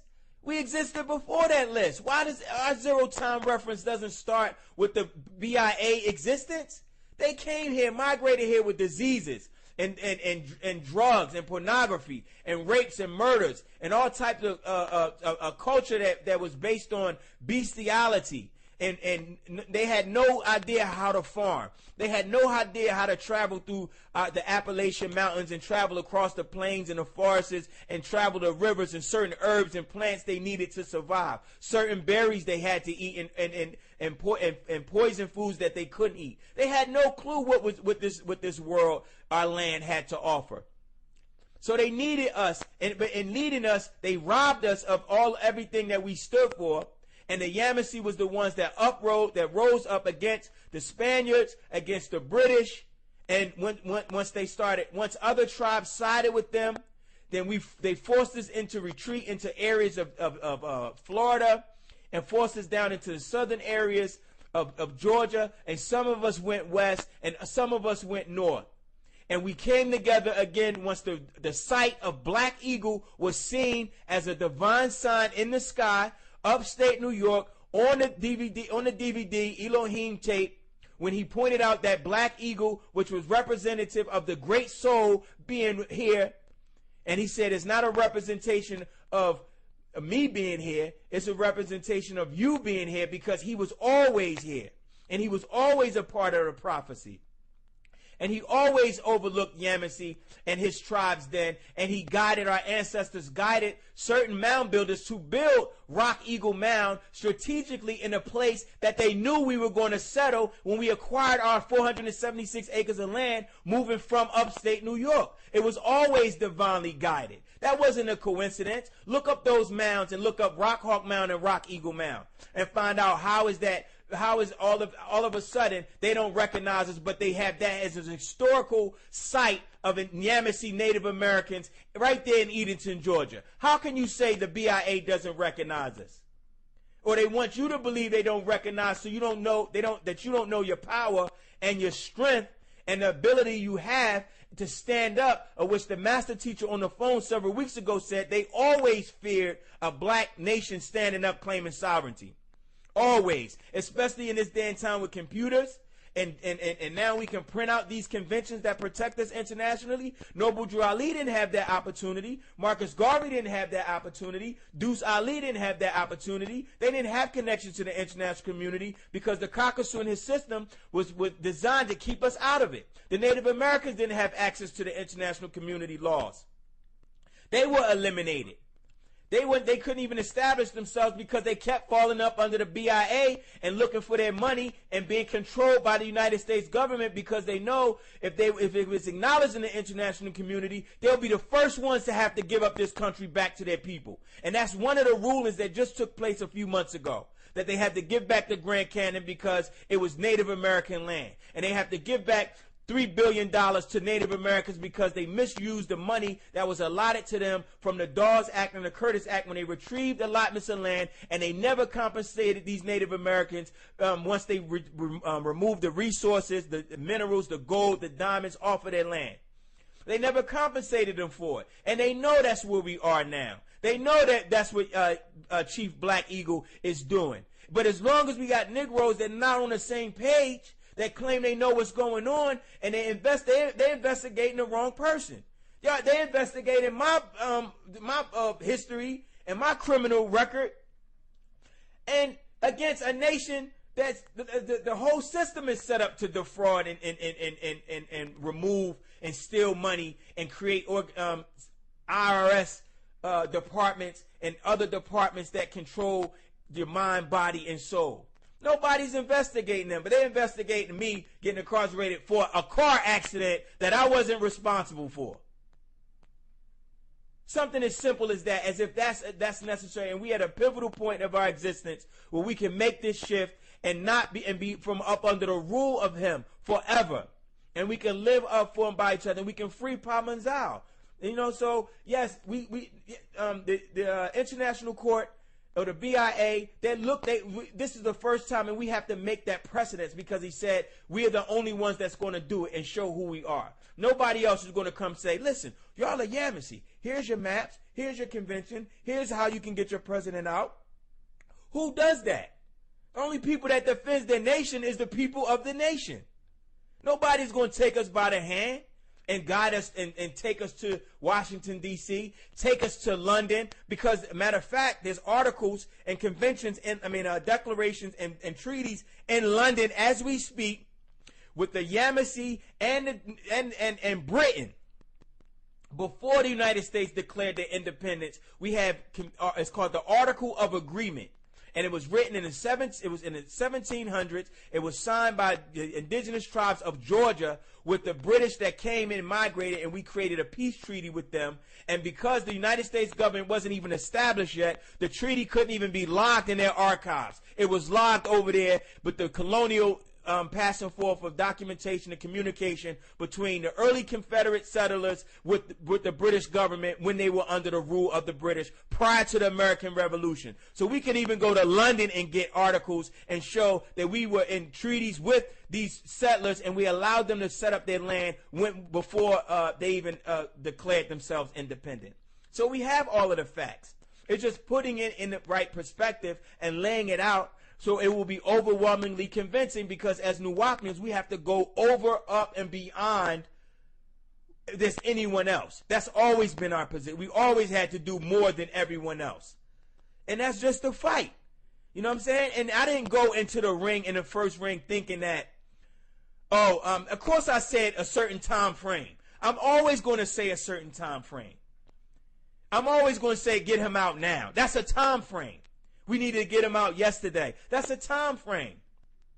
I put myself in that position because you go into a fight, you swing in the second round. You don't swing and punch and don't think that your hit ain't going to knock the nigga out.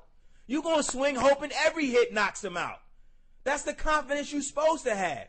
So you're going to hit the confidence. So if something don't happen the next day, we still working.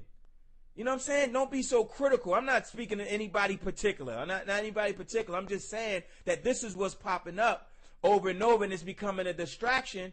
And all we have to do is tune into do research, do your international law research. And it's tedious. It takes time. You're going to have to buy books. You're going to have to travel to go to different archives. If you're willing to do it and you're willing to fight and you're willing to show your concern and love for the family instead of trying to mislead them with lies with 30-minute videos and you popping up once in every other month with some doctrine to try to debunk what we're doing, it's not going to happen, because when we off this radio station, the legal department is still moving. We still working. You know what I'm saying? So everything is there. So right now, it's in the international court. They do have the documents, and they're waiting for us to present the proof of who we are as a state, and that's why Paa Mumkak is laying it all out for us. So when it's presented, everything will be all wise, right, and exact. You there, brother?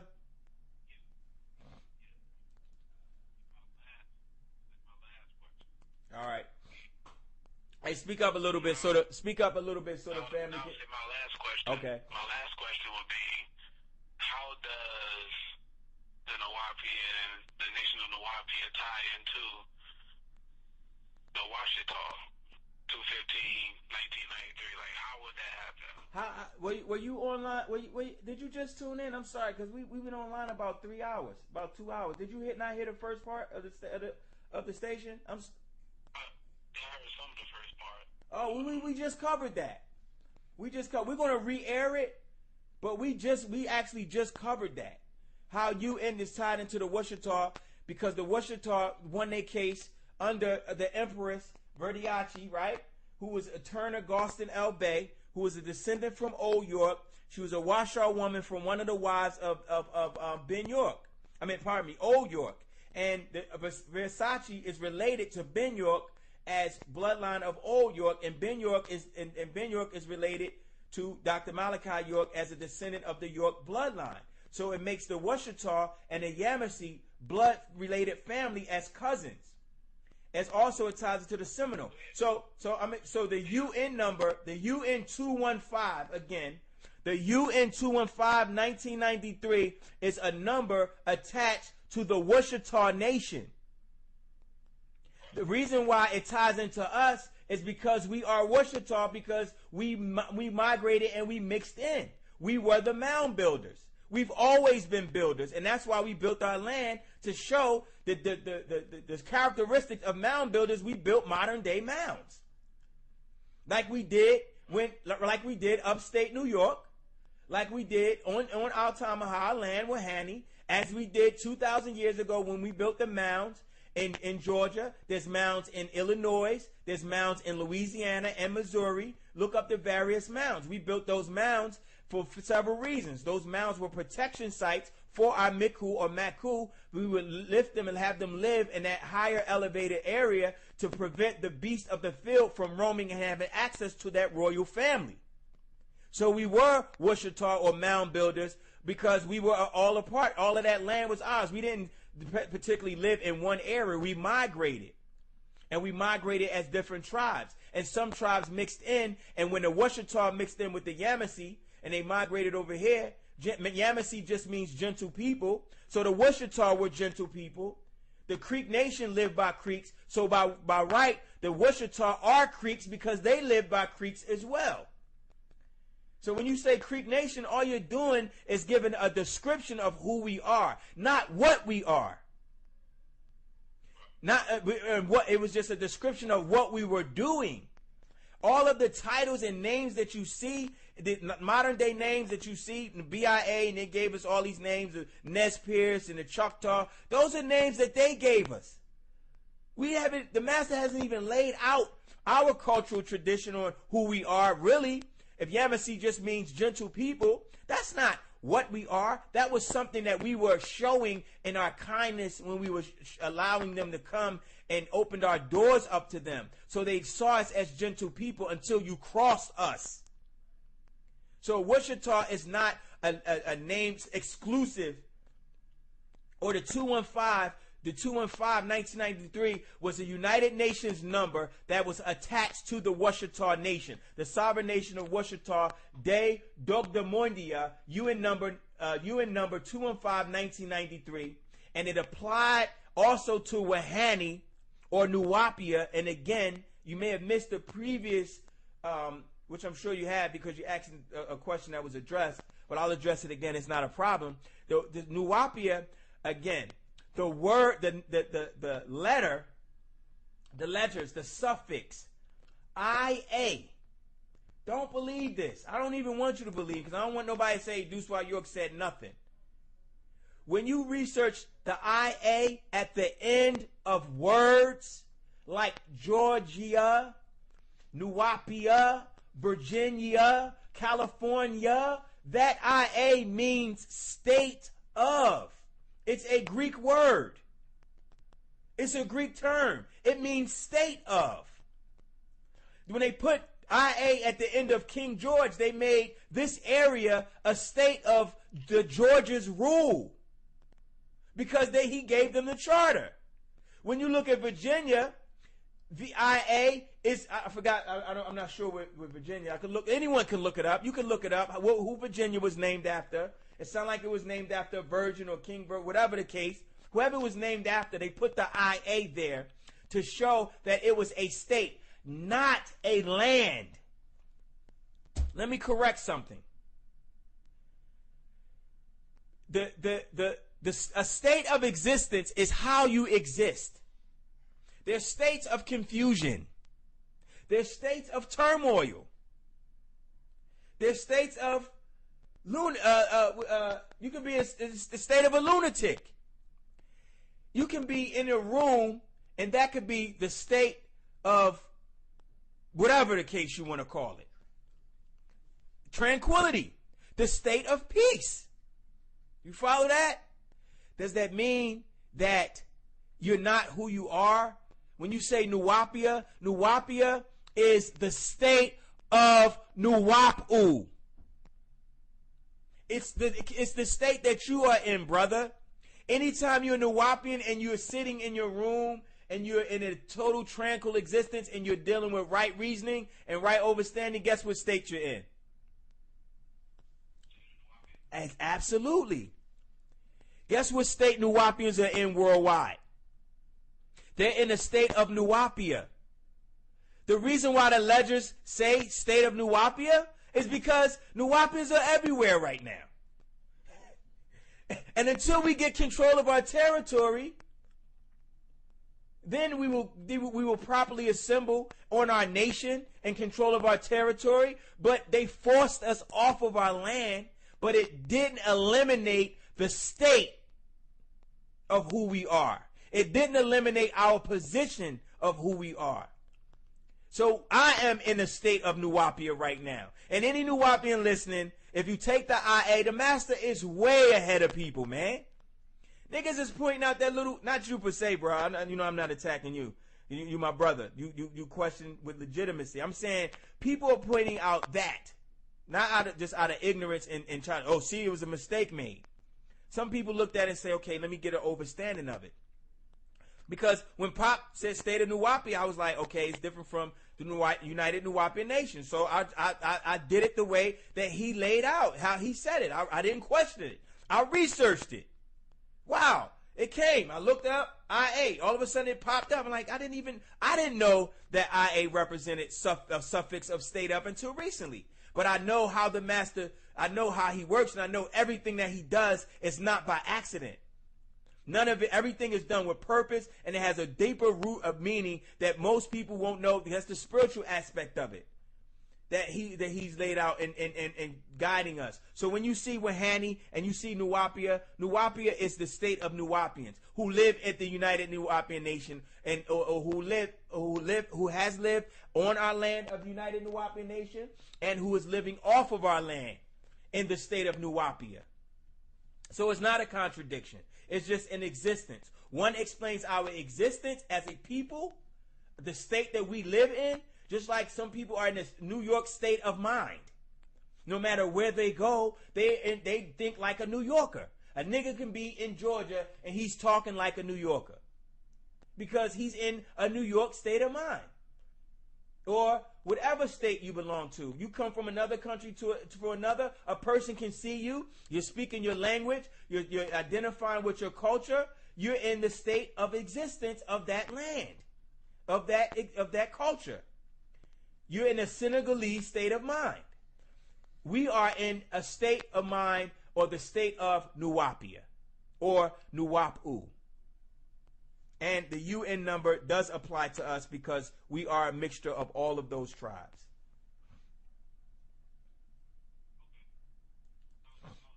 Okay, bro. All right. I hope that answered your question. I appreciate your call, and thanks for the support. Without. All right, family. I'm gonna just check to see if there's any more emails that came in.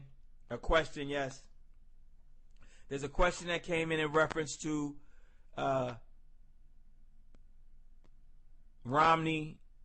The question, can you answer with the upcoming election this year, if one of the others gets in, such as Romney or Gingrich, is it said that we will undo the U.S. President Obama presidential proclamation on the rights of indigenous people?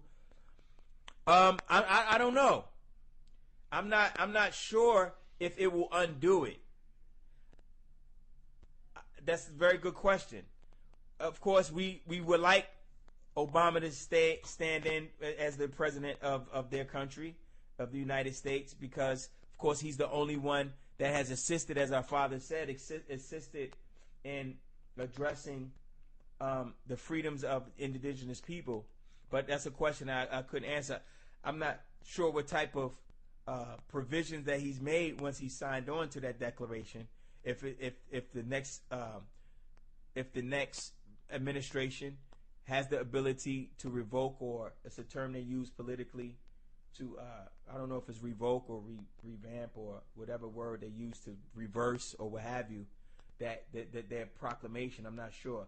I doubt it very seriously, because I doubt it, but you never know. So I'm not going to speculate and say it's what's possible. It could be possible. It could not. I'm not 100% sure. So I'm not going to even attempt. I do know what he's laid out in reference to that. We have to definitely, if Romney gets in, then it's definitely over. But we have to get him out now.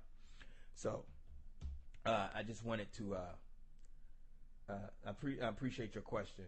There's another question come in. I think this already is addressed. I think the brother addressed it. That was the one on the phone. And I'm just seeing his benefit, and I'm just seeing his question. I think another question came in the updates, talk about Obama benefiting the nation.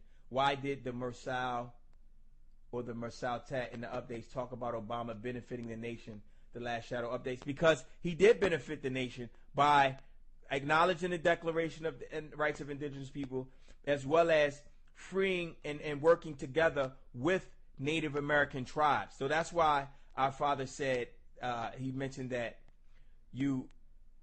it's good to support Obama, and everyone should vote for Obama. And another question, do you have evidence that Malachi York is a Wichita by blood and that he is linked to Ben York?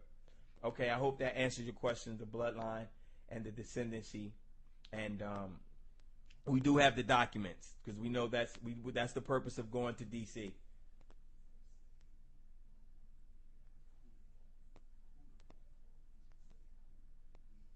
Right. That's exactly. He said who to vote for, but he's saying the support is needed because he supported us, Obama. So I just wanted to make that clear.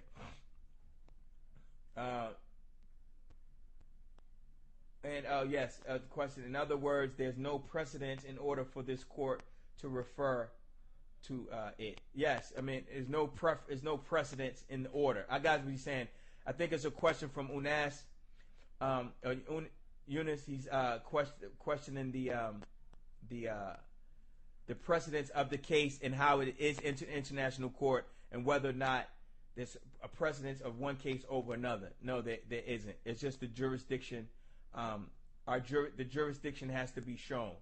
And I mean, it's not a problem to do. It's just work. The work has to be done, and that's what we're doing. And fortunately, we have everything that we need. And so I'm addressed a few more questions.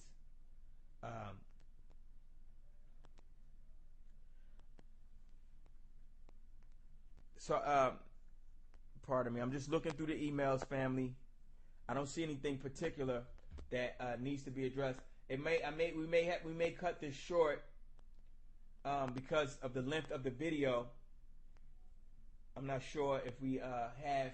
Let me see if there's something else I wanted to address with the family. If you don't have any questions, your questions stimulate. I wish the questions that we were reading or hearing online could be presented now, so that they can be addressed now as opposed to later, because oftentimes once we get on offline, then a lot of questions come up and a lot of people have inquiries about things that could have been addressed now. So if you have anything you would like to address or anything particularly you would like to be read or heard, then please feel free now to even call in and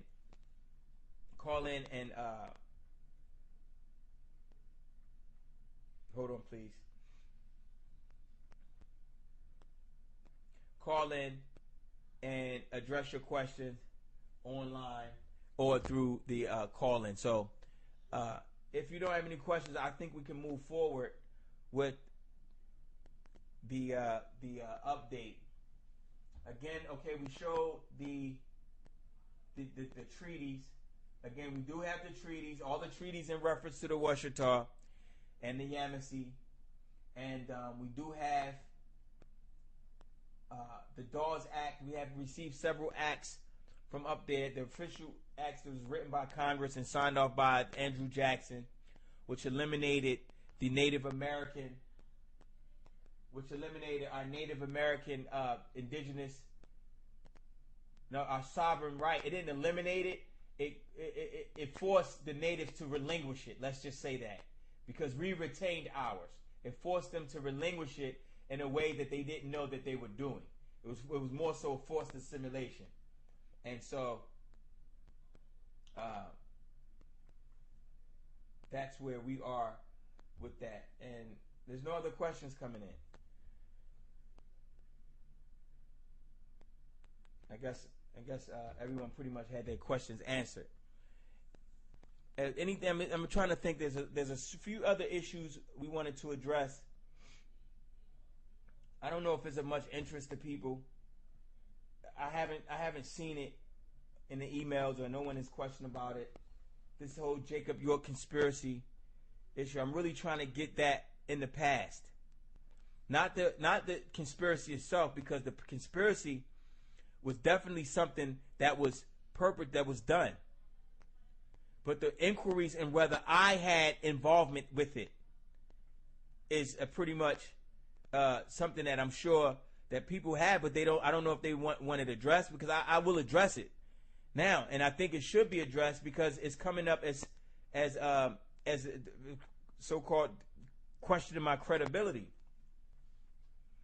And many people that came in at the Nuwaupu after that whole time frame where we were establishing the conspiracy, where we did go to testify in Brunswick on the behalf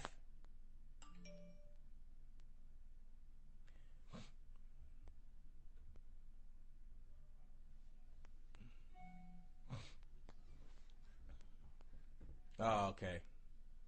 Question came in. Yes, this obsidian. That's that question. When you say putting an IA at the end of Nuwaupu to describe the state of, affect the tone. Well, we know the tone, but for sake of documentation and the sake of paperwork, we can show them the Nuwaupic term. We have no problem with translating all of it into Nuwaupic. All of our declarations and our documentation, we can translate into Nuwaupic.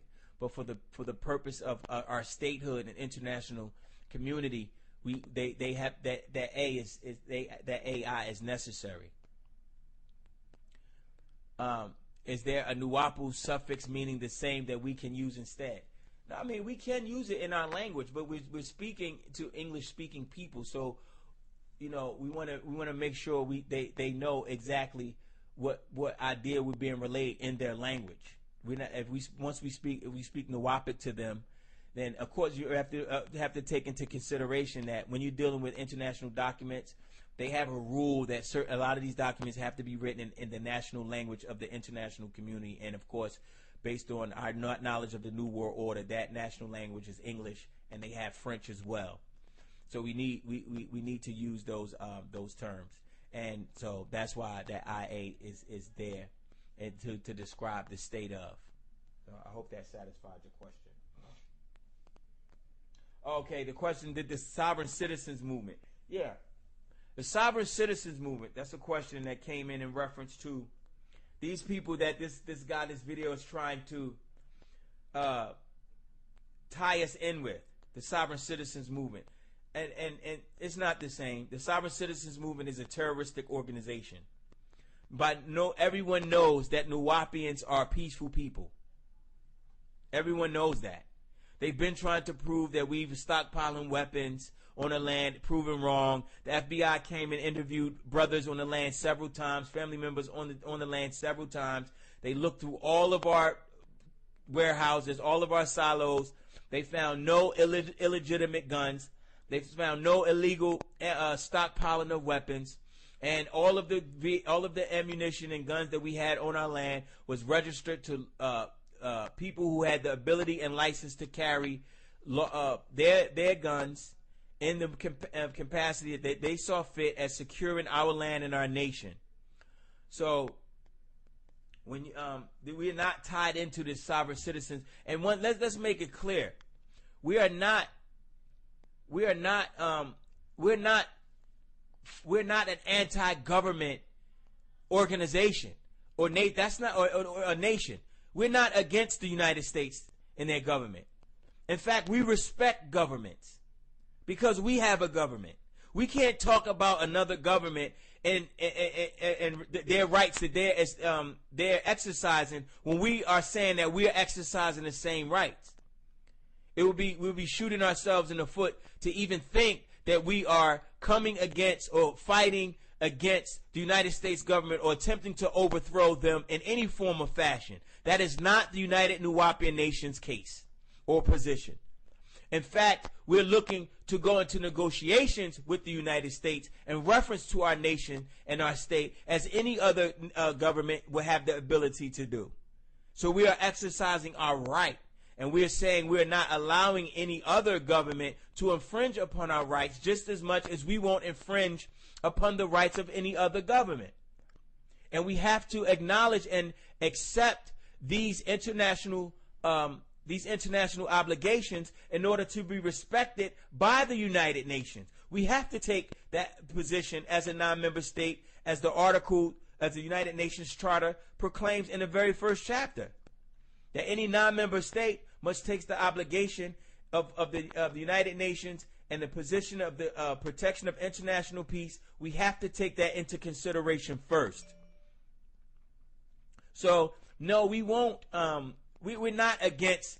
So don't try to tie us in with some subversive group and try to make it appear as though we're putting power fist up and Ungawa Black Power against the United Nations and the United States in a way that's going to be threatening or terroristic or any form of that pattern. We're not putting our children and our women in any more danger. So that's not what we're doing.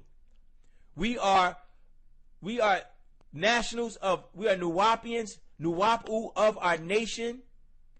We are members of our nation, and we declare and have declared our sovereignty way before now.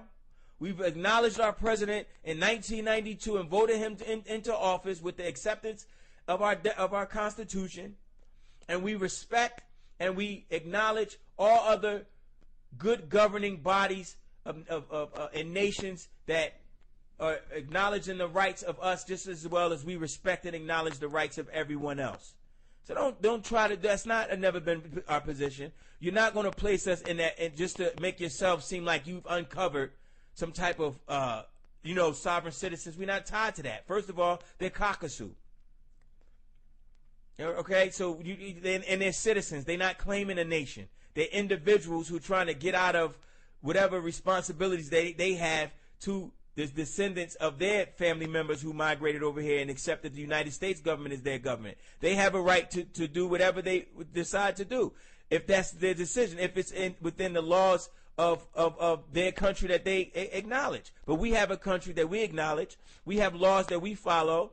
In our in Patarak, we have a governing body of 24 elders that is part of our tribal family. We have a tribal flag. We have a nation's flag. We have a national language. We have a cultural language, Nuwaupian. We have our own nation's flag, which is the flag of the Yamasee.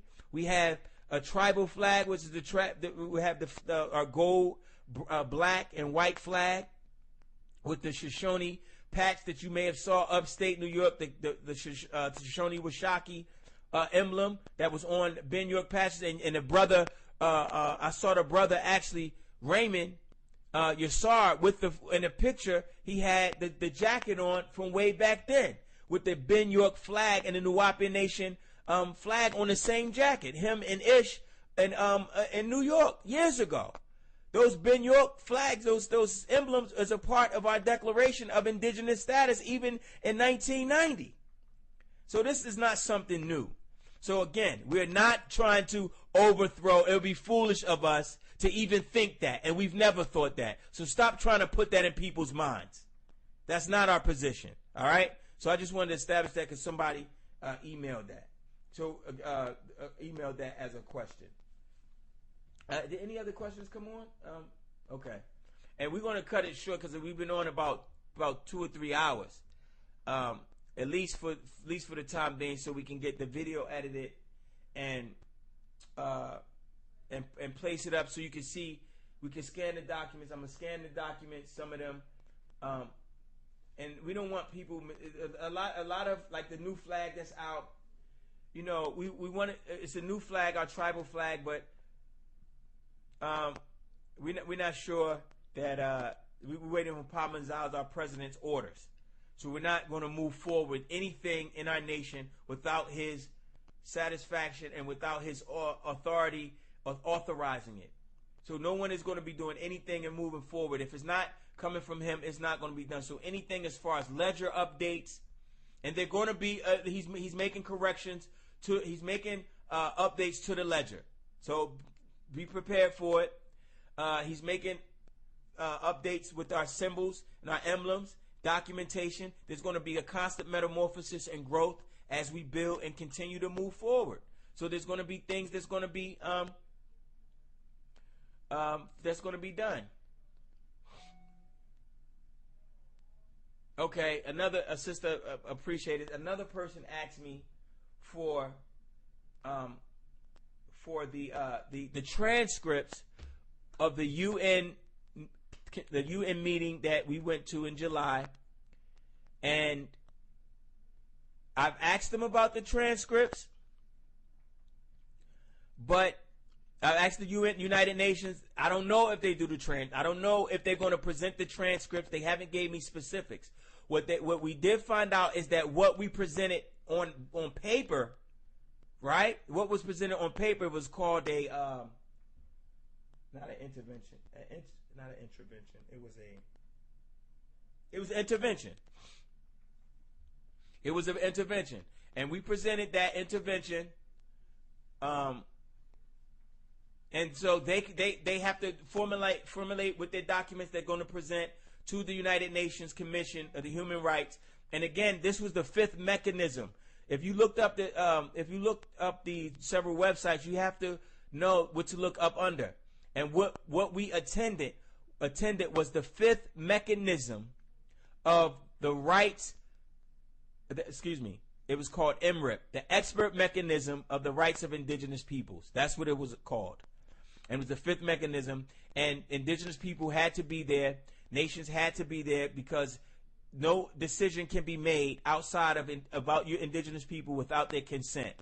And so we had the right to be there as Yamasee, as our nation state, and presented our paperwork on, presented it to them for their filing, and whatever is called proposals that they will propose to the United Nations as a way to better affect and protect the rights of indigenous people and implement the governments of those nations to assist in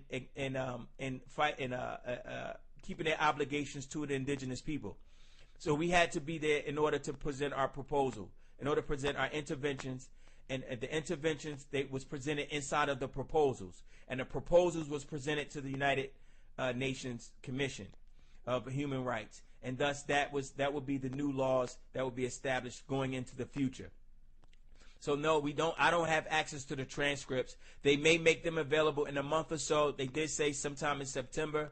But what I can do is make available the document that was read there both times on the floor or at the hearing, so you'll get an idea of what was being expressed on our behalf as a nation.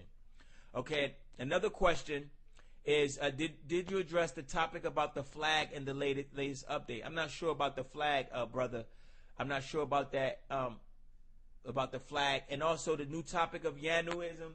Hey, that's all new to me as well. So I don't want to it's not been emphasized. It's not been laid out. It hasn't been put no update. And that's something very powerful. And I'll have no information on it. I'm not going to make up nothing. I don't do that. The Yanuism it sounds like, I don't even know what it sounds. I don't even know what to put in words. And be patient. Yeah. Definitely have to be patient in that. So I'm getting it just like I got it new like anyone else. And I know it's something that the masters is introduced. And of course, once he introduced some things, it depends on how he feels, how he does it.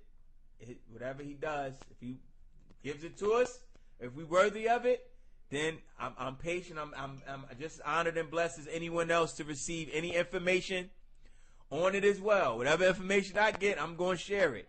But it's not something that any Mursals or me myself as an ambassador or a title and position has been privy to outside of anyone else. No, in that situation, I'm a eager listener and brother in that, and curious just as much as anyone else. So I appreciate the question, because that has been going online, and I haven't heard anything about it. And as soon as it comes in, then of course I'll do my best. Yeah. Okay. Yeah. Again, we'll address that anyone that wants all affirmation classes can go to WuNuwap, and I think this one will be up there as well. WuNuwap.com. Yeah, we all family, we all intermingled, and I think for those that missed it, they'll be able to catch this one as well. Okay, so a few questions came in. Will there be an update to our Constitution? Yes, he's saying that it has to be modified, and it's being modified. And as it's coming from Paa Mumkak, I mean, of course, we took out the word more because the Moors didn't necessarily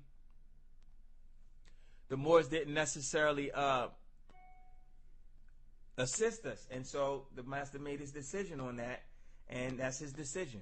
We're the United Nuwaupian Nation, and that's it. Our declaration establishes the several mixtures and tribal family that we are. Okay, the phone number, I think Hardak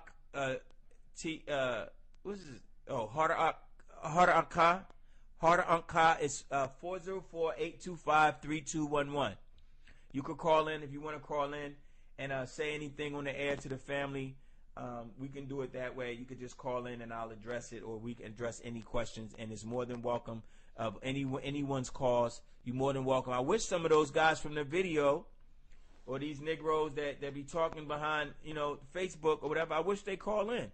I mean, we posted a number. Let it be known. Let's work together. Let's unify. If it's really about getting the facts out, we can do it together. I mean, we're not shunning from or running from any questions or any inquiries. You know what I mean? And so, like I said, I'm here. WuNuwap.com is here. The embassy is here. Let me address again. People keep disrespecting the embassy, and because they keep mentioning it as being a shop, right? A Nuwaupian shop. But I'm going to tell you this, brothers and family, Yasard. Embassies some embassies, you would be surprised to see what embassies have inside. They are the nation inside of another nation. So sometimes embassies have to be lived in by quite a few nationals. It could be a situation where Nuwaupians have to run to an embassy, and if they have to live there for a few days, then, you know, you have to have living quarters. And a business is good to have in your embassy. A bookstore is good to have in your embassy. I mean, I don't understand. Just visit some embassies.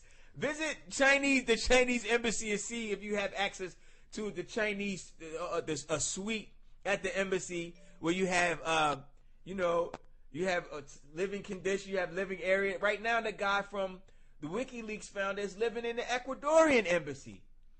I mean, can we have a bed in the embassy? There's a question because I have a business, a Nuwaupian business that promotes our doctrine, that introduces people to Wu Nuwaup, where they hear class every day because the bookstore is adjacent to it. The radio station is upstairs, so they're hearing our president every day.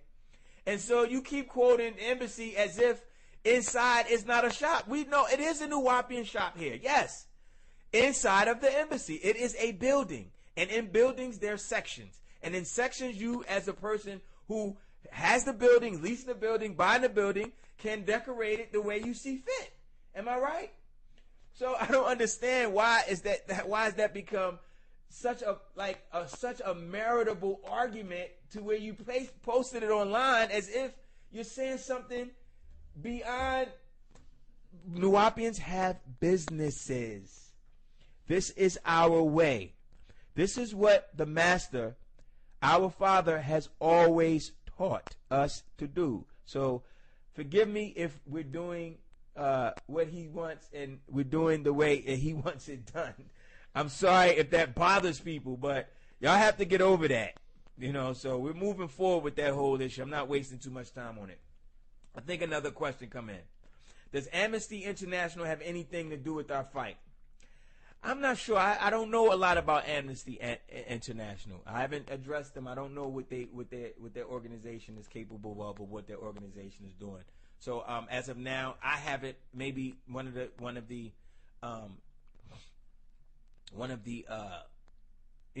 other legal department members. And again, like I said, we're gonna have some other guests on this station so you can hear it from someone else that's involved with the fight.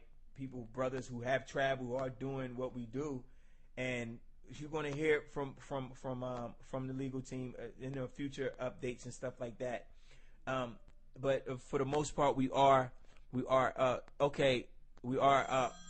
fighting and continuing to move forward with the good fight. This is a phone call coming in, family. Hold on one second. Yes, may I help you?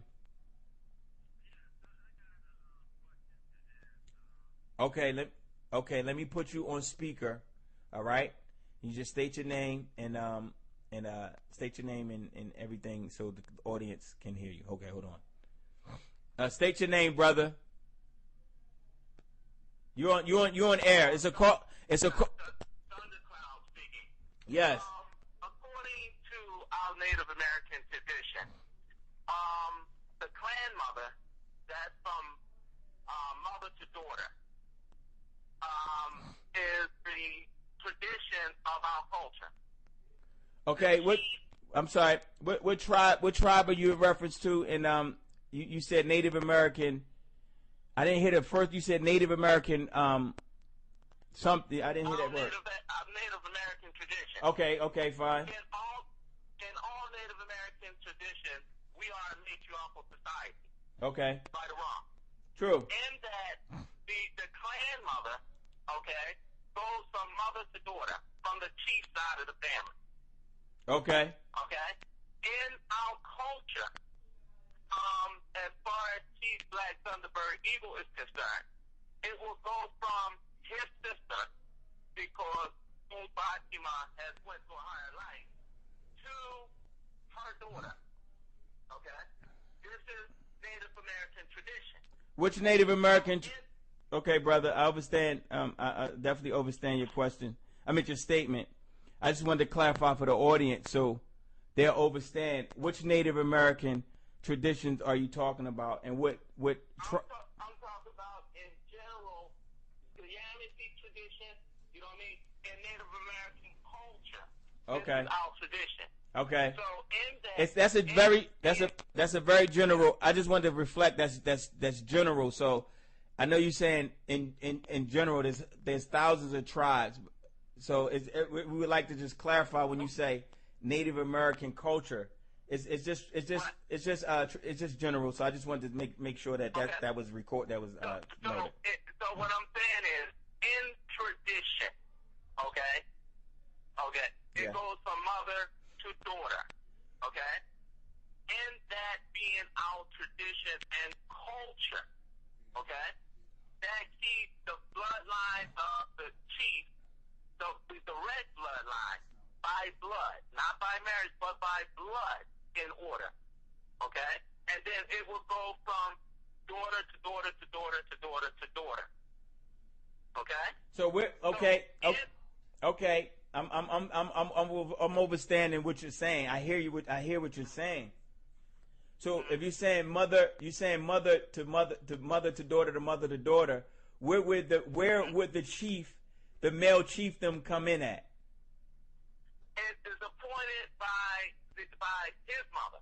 Okay, right. Okay, so we good. Okay, so in that, if you know Native American culture, you know what I mean, it's 7 clans, and 7 clans have different duties. Okay, so in that being the case, the chief Black Featherbird Eagle lead the warriors into battle. But the clan mother is the spiritual direction of the nation. Okay. Okay? So in that, laws are given, even with the Iroquois and other nations, the northern nations and the southern nations, laws are given by the clan mother and the grand matriarch of the nation. Okay? So in that, so it won't be no void in our tradition, okay? Because we know it won't be what? It will not be any void in our tradition and custom, because treaties are based on the matriarchal lawgivers of our nation. Right. Okay. I'm trying to figure out your question, because it's certain statements that's being made when you say treaties are drawn up by the matriarch system, the matriarch society. You don't find female treaties on any signatures on any of our treaties, because the treaties that were signed by these different Native American tribes were done by chiefs, because the chiefs were the ones that protected the nation and protected the tribe. So by the orders of the matriarch. Because if this is a matriarchal society, it spans the whole gamut of authority. And that's what the chief been doing since we've been in any type of school. The women always ran the nation, and we always went out there to get the fish. Absolutely. So in this Native American culture that he always been doing, right, since whatever school we were in, right, we have to follow the same laws and bylaws if we're going to do this. Okay. And being that the chief has a matriarch and clan mother, and that is our culture. Okay. Then, in that being the case, we, as being our culture, we have to refer to them in all things that we do. Okay. As men, we are not in our culture to do that, to not inform them and them give their direction thereof. Right. Okay. So, what's your question, brother? Well, my question is not so much of a question, but I'll say it. In that, where do you see, you know what I mean, the women within the matriarchal and clan mothers? Are you informing by right of the chief family, matriarch, and clan mother on what you're doing? Oh, by all means, yes. Yes, by all means. Let me explain to you why. Because, for one, I don't go see, a lot of people under the assumption, I don't go see my father, our father. I don't go see him. So, the information that even though we can write, I can write, and certain people can write, and I was fortunate enough to be, able to write him, right? The people, the individuals that go see Paa Mumkak, go sees our president, are our sisters. And they are the patriarch society. They are the females that operate to this day, as you said, his governmental office. I have an office separate from the governmental office. My office as an ambassador, I have a different job. He has a governmental office that's responsible for handling the various departments of our nation, and they're all females. The female. Let me finish because I want to explain that we do acknowledge a matriarch society. In fact, the Masters with the one is the only organization since day one, those that's been around, who that's how it's always been ran, and it's still being done to that day. We have females. Our sisters are over. Our sisters are over the religious department. They're over the educational department. They're over our language department. They're over our sacred order, the AEO. So that is still being established. All of the information that comes back and forth between Paa Mumkak and the president and his governmental body is done through his matriarch setup that he's always established, that all the brothers in the Adat has always acknowledged, and we've always respected, and we've never violated from our traditional cultural practices that places our women in a position where they're well protected and they're well provided for. So, by all means, I'm with you 100%. This is, yeah. I'm not talking about women of marriage. In our native tradition, we're talking about the direct bloodline, root birth, not marriage. The but once you talking about adopted children or anything, we're talking about the bloodline. Well, the master, our chief, I hear what you're talking about, and let me say this, and I'm not going to speak on something I don't have the authority to speak on. When it comes to, I've said I'm not going to speak on something that I don't have the authority to speak on. But what I'm going to say this, in closure and finality and conclusion to it, that our president has always operated and ran and was the head of our state, the head of our nation, done it the way he saw fit. And whoever he listen, let me finish. I'm not finished. I'm saying to you, if you acknowledge the matriarchal system, then the matriarchal blood from mother to daughter would be his sister and her daughter. And I'm sure.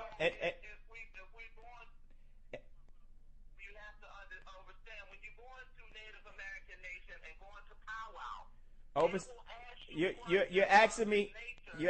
Let me pause for a second because let me pause you for a second before we go on and on.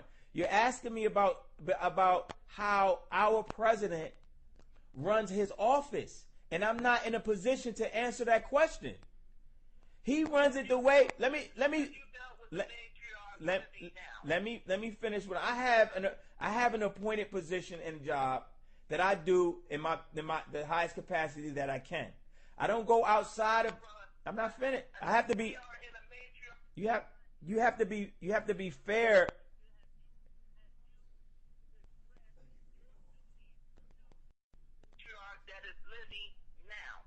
You have to be fair and let me finish the question, finish the statement, because if you're going to ask me something that I can't answer, it doesn't matter how many times you ask, I still won't be able to answer it because I'm not in a position to answer something on why our president does what he does.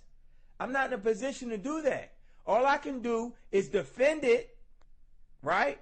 If I have knowledge of why he's doing it, if he gives us his reason, because oftentimes he doesn't give us the reason why he does a thing, because it may be for protection. It's several reasons why he don't.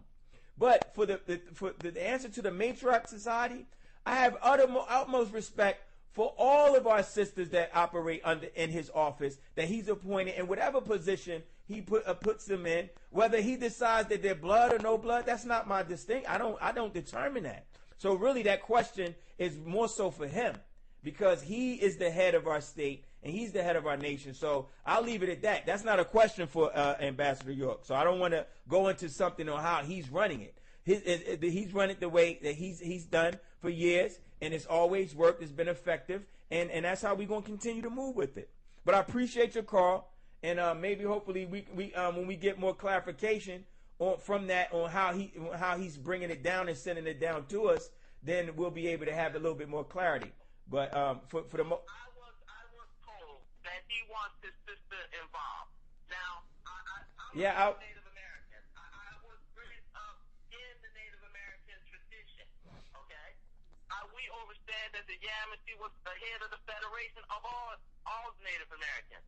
Right, but this form is for questions, though. This form is for questions. What I'm saying is this is a direct question. Okay, I didn't want to be rude. I didn't want to be rude. I didn't want to be rude and waste people's time. But we want to try to limit it. We want to try to limit it to questions so everybody can get their question in. And like I said, in reference to the matriarch society, is still in place. His sister.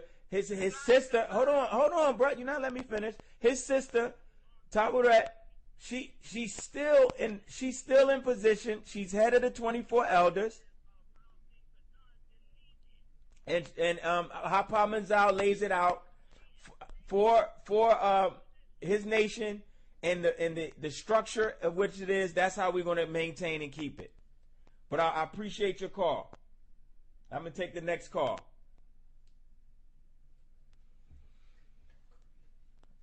Okay. Any other questions, fam? Okay, the question came in. Facebook question.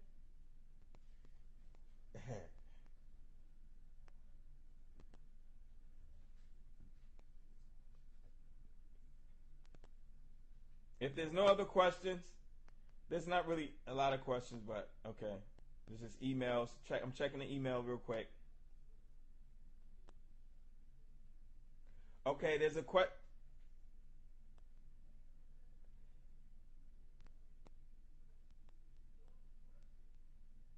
I think somebody has a concern with this IA thing.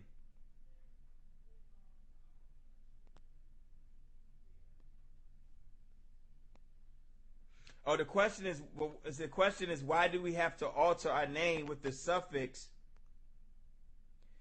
when we are being taught to do the very opposite?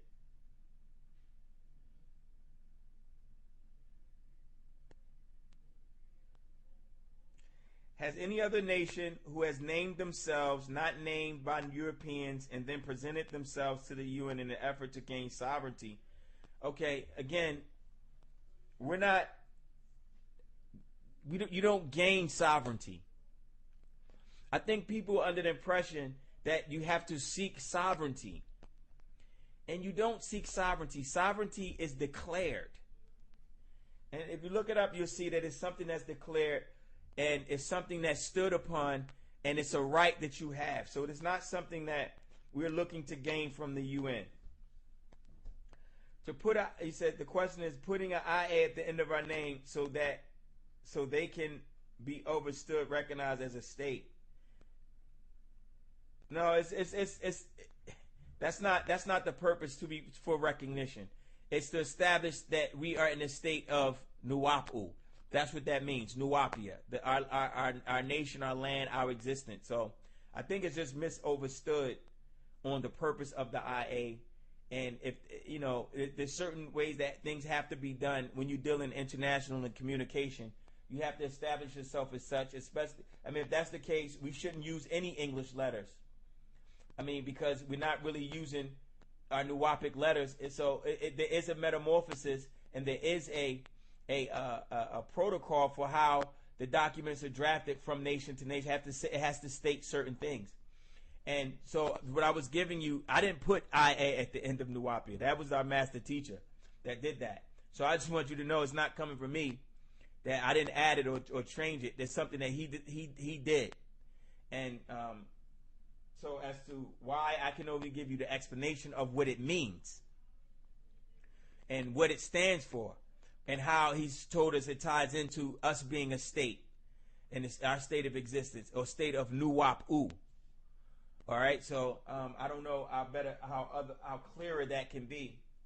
And again, to point out, we are not seeking sovereignty. We're not asking for sovereignty, as the question states. It's not something that we're seeking out. All right, so there's a question.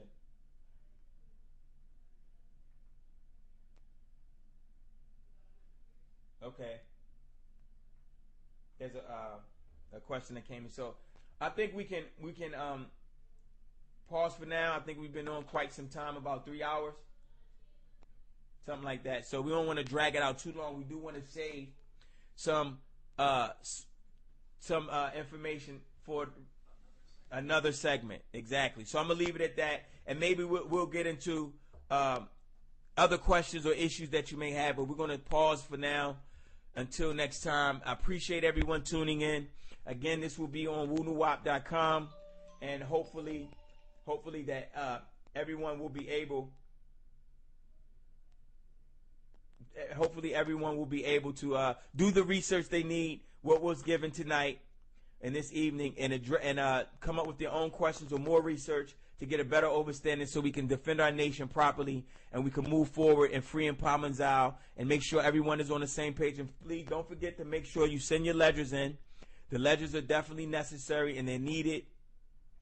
And again, this is Doosua York fighting, all of us, the legal team, the United Nuwaupian Nation, the government of the United Nuwaupian Nation, fighting for the freedom of our nation, our people, our future, our family, and especially for our beloved President Paa Mumkak, Khamam Aaqab, His Excellency Dr. Malachi Z York, Pa Nabab Yanoon, Paa Mumkak, Nasdar, Amun Nabab, Reye Akhat Fatah, Zetwe, and all of the other illustrious names that he's allowed us to address him by, and so we're just making our claim as Nuwaupians, standing up and defending ourselves as we supposed to.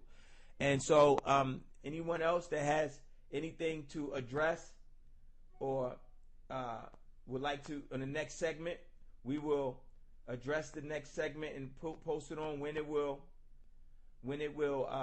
air, and when people will be able to tune in once we get more information and more updates. I hope everyone is tuned into the updates and the blessed doctrine that's been coming through from Paa Mumkak's information in the form of Patrak and studies. We want to make sure that we stay in tune with the Nuwaupic website, the language, because that's important. And until next time, Wadao. Our position, our nation, in the freedom fight of all, the freedom fight of Paa Mumkak, which has never stopped since May 9th. And we would like to address that, as well as address some other personal issues that for some reason becomes a hindrance with the progression of our people's consciousness and moving in a liberated mind state of acknowledging your sovereignty, acknowledging your statehood, acknowledging our independence, and really moving and acting as you are that in that state of Nuwaupia. You are in a state of Nuwaupu, and which is another issue we would like to address in reference to the name. So there's a lot of small issues that, though they have been addressed before, they just constantly keep coming up and of a concern. And quite naturally, in order to get everything laid out factually, we have to be redundant in placing the facts out there, because some people missed other shows, some people have missed the updates, and we want to make sure that we Nuwaupians, true Nuwaupu, in defense of who we are, has everything laid out for you, so you can defend your nation when you are not around other family members, because this is definitely a spiritual war, and there's forces that are moving through other people in the name of being right, in the name of being intelligent, in the name of I've been around the master for this long, this is not how he's done it, or I know how Pop does things, or this is my father, my blood father, I know him, he wouldn't name this person this, he wouldn't do things this way. And you have a whole bunch of conjecture, a whole bunch of rhetoric and dogma that's not backed up by facts. You're not laying out anything. You're making statements on this video, which I'm going to get into. I don't know who the person is, but this bothered me, and it moved me to put the post up that I placed on Facebook because of the disrespect that's taking place in reference to Paa Mumkak. People are being disrespectful. They're taking his doctrine. They're not giving him his proper respect as the source of the words they're using. I'm not even going to go into the sentences. We're going to address the particular words that they're using to come against Nuwaupians, but they're using the doctrine of Paa Mumkak. They're using the doctrine of Paa Mumkak, Paa Nabab Yanun. They're using his doctrine, and they're trying to reword it and add their words in so they can say, well, it didn't come from him. They don't want to have to give him credit as men because of how they look at him. And it's affecting our people. And by right, it's up to us in our defense, again, to address it. So this video is specifically called Are Nuwaupians Homegrown Terrorists and Sovereign Citizens? And for some reason, this guy, he doesn't make himself known. He makes accusations about myself and my life at Doosua, York, or a name that was given to me not by my consent, known as Damon Pryor. That name is not a name I chose, but for some reason, this is the points, the merits of these guys' argument. My incarceration is often put on the screen, it's laid out on the internet and for the world, Nuwaupians to see. So I'm forced to address it. My personal life has never been an issue. It's never been something that has needed to be on display. But for some reason, this is something that these guys, and it's mostly men, these so-called niggas who attempt to try to defame Pop in a subtle way, but they come at the information that's being presented and they attack me and use my past as a merited argument to defame or try to address our sovereignty and statehood. It has no connection whatsoever. My personal life has no connection to us as a sovereign nation and what our father laid out for us since upstate New York, Jazir Abba, late 80s to early 90s until we moved down here under his guidance, traveling with him as our chief. It has no significance whatsoever. There's no tying in whatsoever. Me going up to Chicago, being subpoenaed by R. Kelly's defense team has nothing to do with anything in reference to our freedom. But for some reason, it keeps being brought up and tied in, and we're going to eliminate that today. So let's move with this video. I don't know how many people saw the video, but I gave my word to the family that I would address it because it's necessary. And one of the first issues that this guy, I don't know who he is again, but he uses, and his video is about 37 minutes long, really about 38 minutes. So he took 38 minutes out of his life to address the progress that Nuwaupians are making, and our father is made and laid out, that we finally picked up in reference to the ledger. The certain claims he's made, which are absolutely false. Total lies. And I would have dissected the entire video, but I felt as though it took too much time and it would have been more of a distraction than addressing the pivotal points in this video and I didn't want to go beyond what was necessary.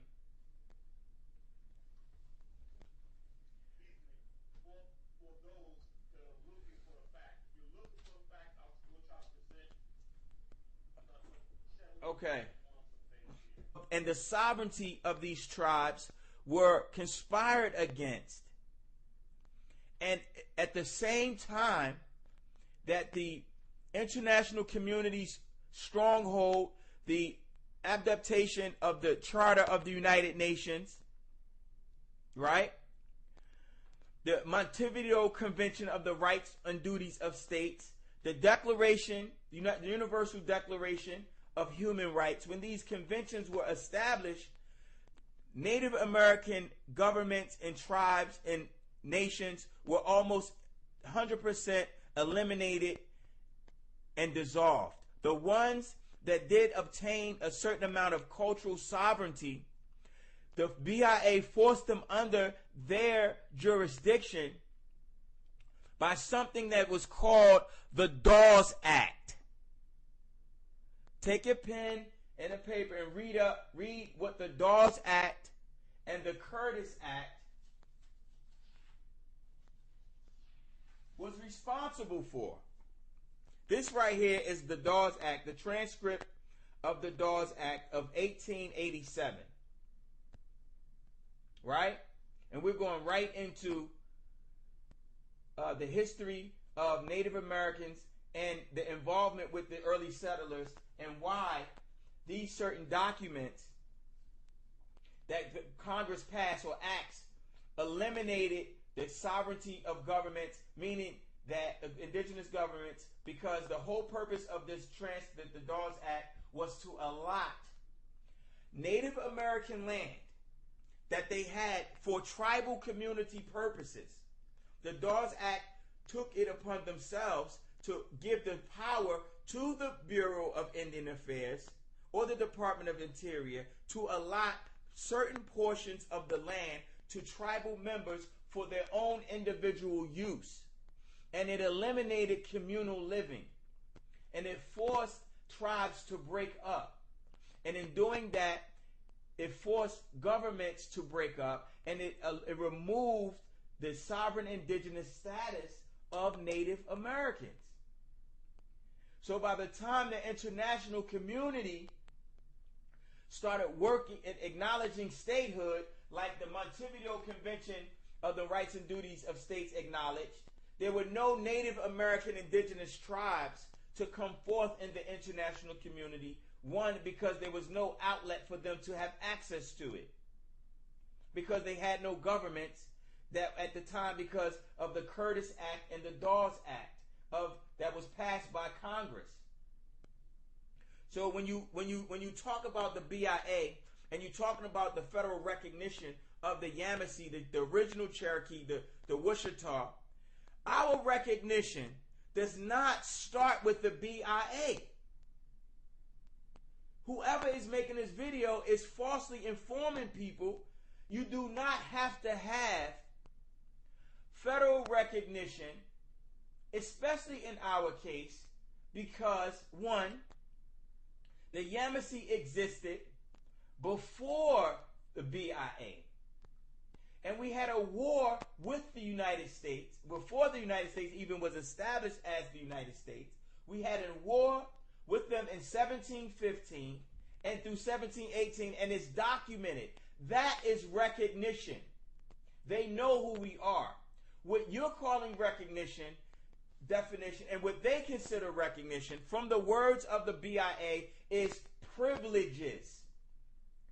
That's what they're saying. They're saying if we recognize you, we will give you certain privileges that will allow you to have reservations, and the BIA will give these Native Americans a certain amount of authority, give them authority. When they came to the land and tried to give us authority, our father, our president, said no. He did not want to be recognized, what you call recognition, by the BIA, because it would have pulled us up under their jurisdiction, up under their control. They would be able to come implement on our land what we could and could not do, what we can say and what we cannot say, how we can be taxed, what type of buildings we can put on our land, the type of casinos, and as long as they got a cut out of it, That was a part of being federally recognized. Our Father knows what he's doing. He said he's not going to put us under their jurisdiction so they can claim and take anything at any time. If that's what you call recognition, no, we never wanted that recognition. Because we don't have to be recognized by them. They came after us. Okay? So when you claim to do nation to nation, as you say in this video, right, at 0.47 seconds, claiming that we are registered with the BIA, with the address, we would never recognize by them by the definition of the word. But again, because of your ignorance and not doing enough research, you don't know that that is not a prerequisite for our existence. And it states it, if you want to look it up, which we did this before, but because maybe you didn't tune in, you didn't know, that Article 3 of the Montevideo Convention on the Rights and Duties of States.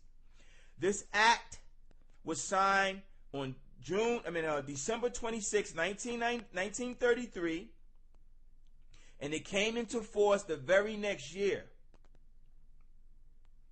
And it's the governments that's represented in the 7th International Conference of American States.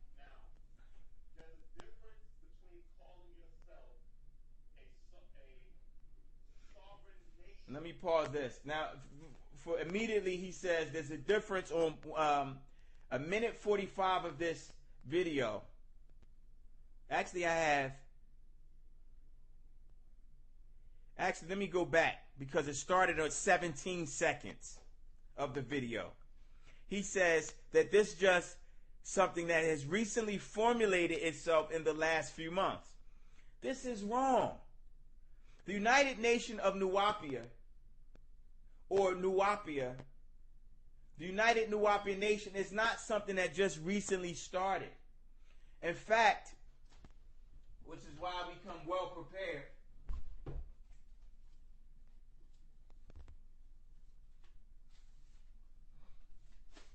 And I'm going to address points that I feel as though is real pivotal. Now, this is a June 9th, 2003 flyer that was told to was to be put together by our president. And I don't know if you can see that here, but these documents will be made available. You can see them on the screen actually. What does UN 215-1993 mean? On this document above it, it says, "We the people, the Yamasee Native American, Original Cherokee, Seminole Creek, Shoshone, Wichita Mound Builders, the sovereign nation of the Wichita, de Dugdamoindia, Wahani, Nuwaupian." All right? And it says 215-1993. So this is not something that recently started. In fact, we have a constitution that says the same thing, and it was delivered and drafted and given and accepted by us in 1992. So that's false. I'm not going to waste too much time on it. You see, starts off the video with the lie. So it's not in the last few months. It's just recently formulated. It's been formulated. But this is our Father's freedom, and he decides how he wants to proceed with the freedom fight. And as long as we stand up and follow protocol, we will be in the right position and we will be victorious. So you're wrong with that. So let's move forward to the next part of this video. So we start off with 17 seconds with the lie. It's not just recently formulated. At 36 seconds, he says,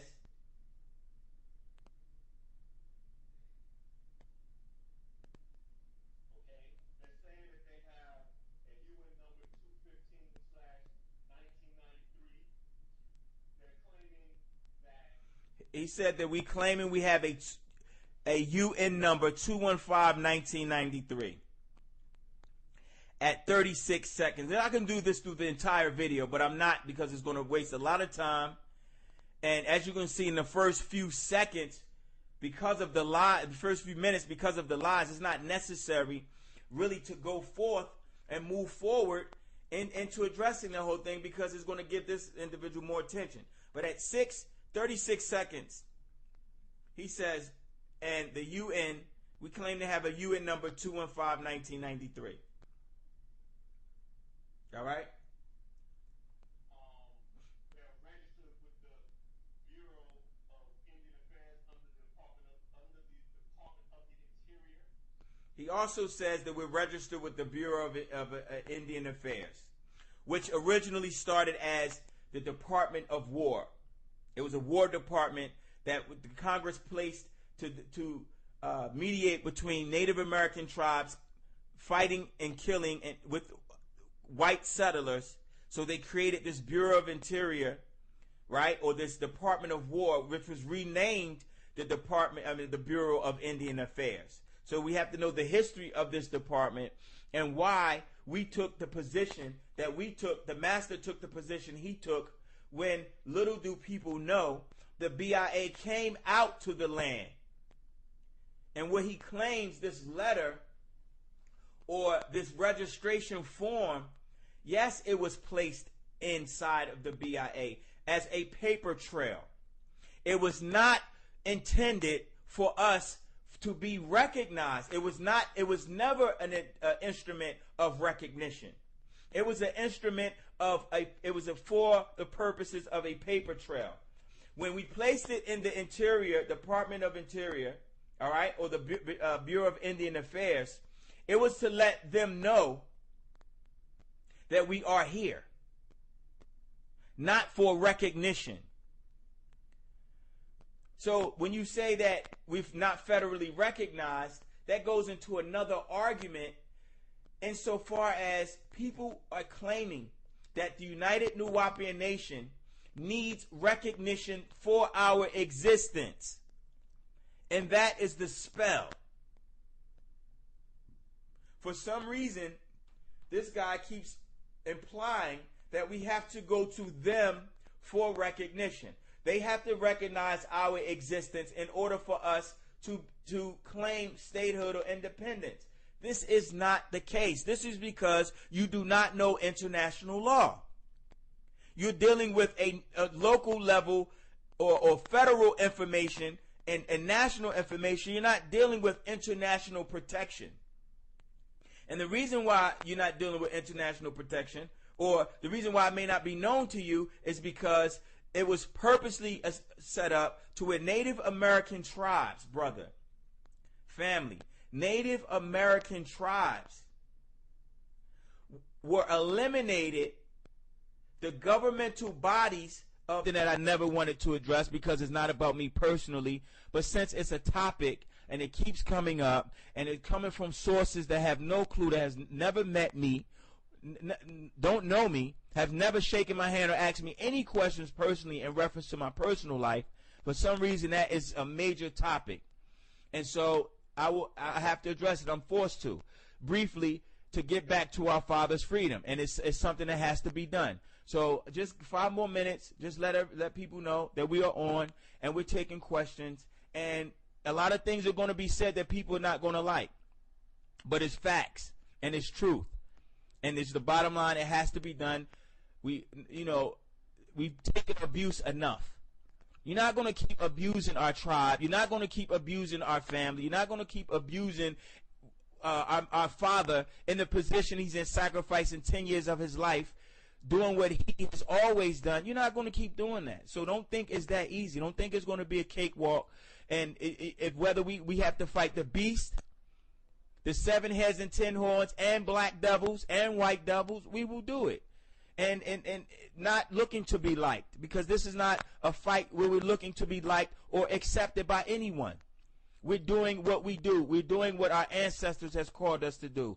And it's not going to be friendly. It's not going to be, nice guy. I'm not going to be, some people are not going to love me simply because of the job that we have to do. And that's simple as that. So to all the Nuwaupian family, much love to you. This is not an angry show. We're not mad. We're not attacking. This is not an attack. We've been on the defense since day one. And now it's time for us to set the record straight and not allow this to take place anymore, because we're responsible for what these people are saying. If we don't respond with facts, then slander and gossip becomes truth, and that's sayings of Paa Mumkak. So we want to again give people a few more minutes to tune in, and this will be recorded, video as well as audio. So we will have access to it, and there's going to be a multiple amount of a lot of information going to be laid out, a lot of declarations for people to research on their own, not come, and they will be shown on video so you can see that these documents do exist, and you'll be able to shut people up and when you're in defense of your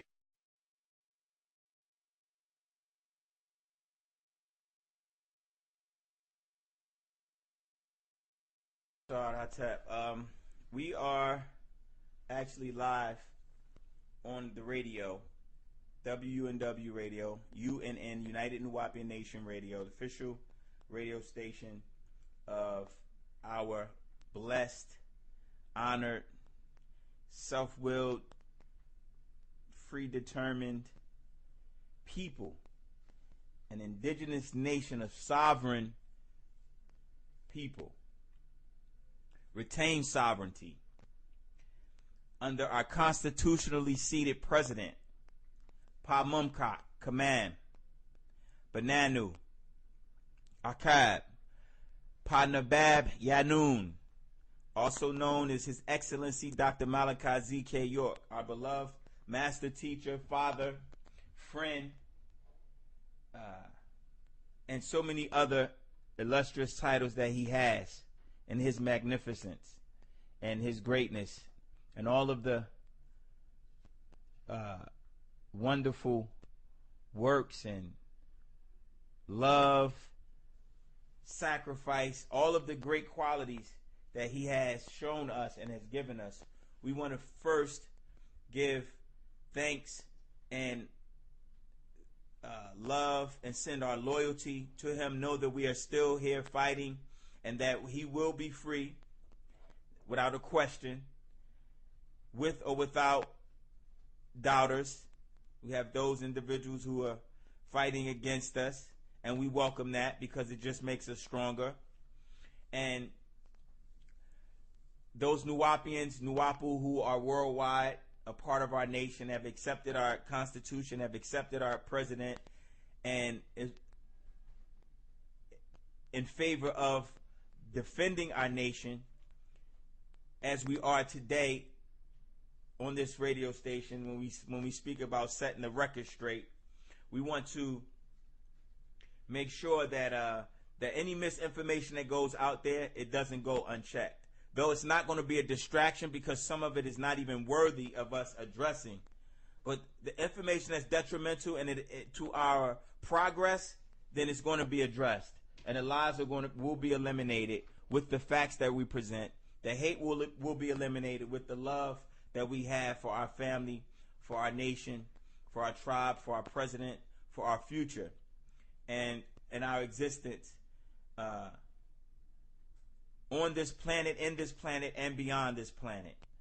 So that's my name is Ambassador Doosua York, and I appreciate everyone tuning in. It's time for us to address these issues. We would like, of course, to start off with making sure that letting you know that you can send your questions to the email address that's posted in the email, Doosua BADOOSUA.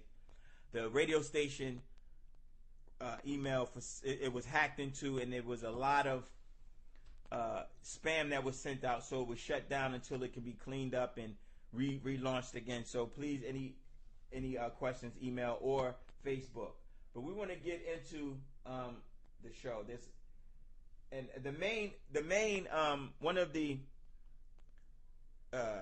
main reasons why this show is necessary, there's several, of course, because it's always necessary to update our Nuwaupu family regarding, we are about to air in a few minutes.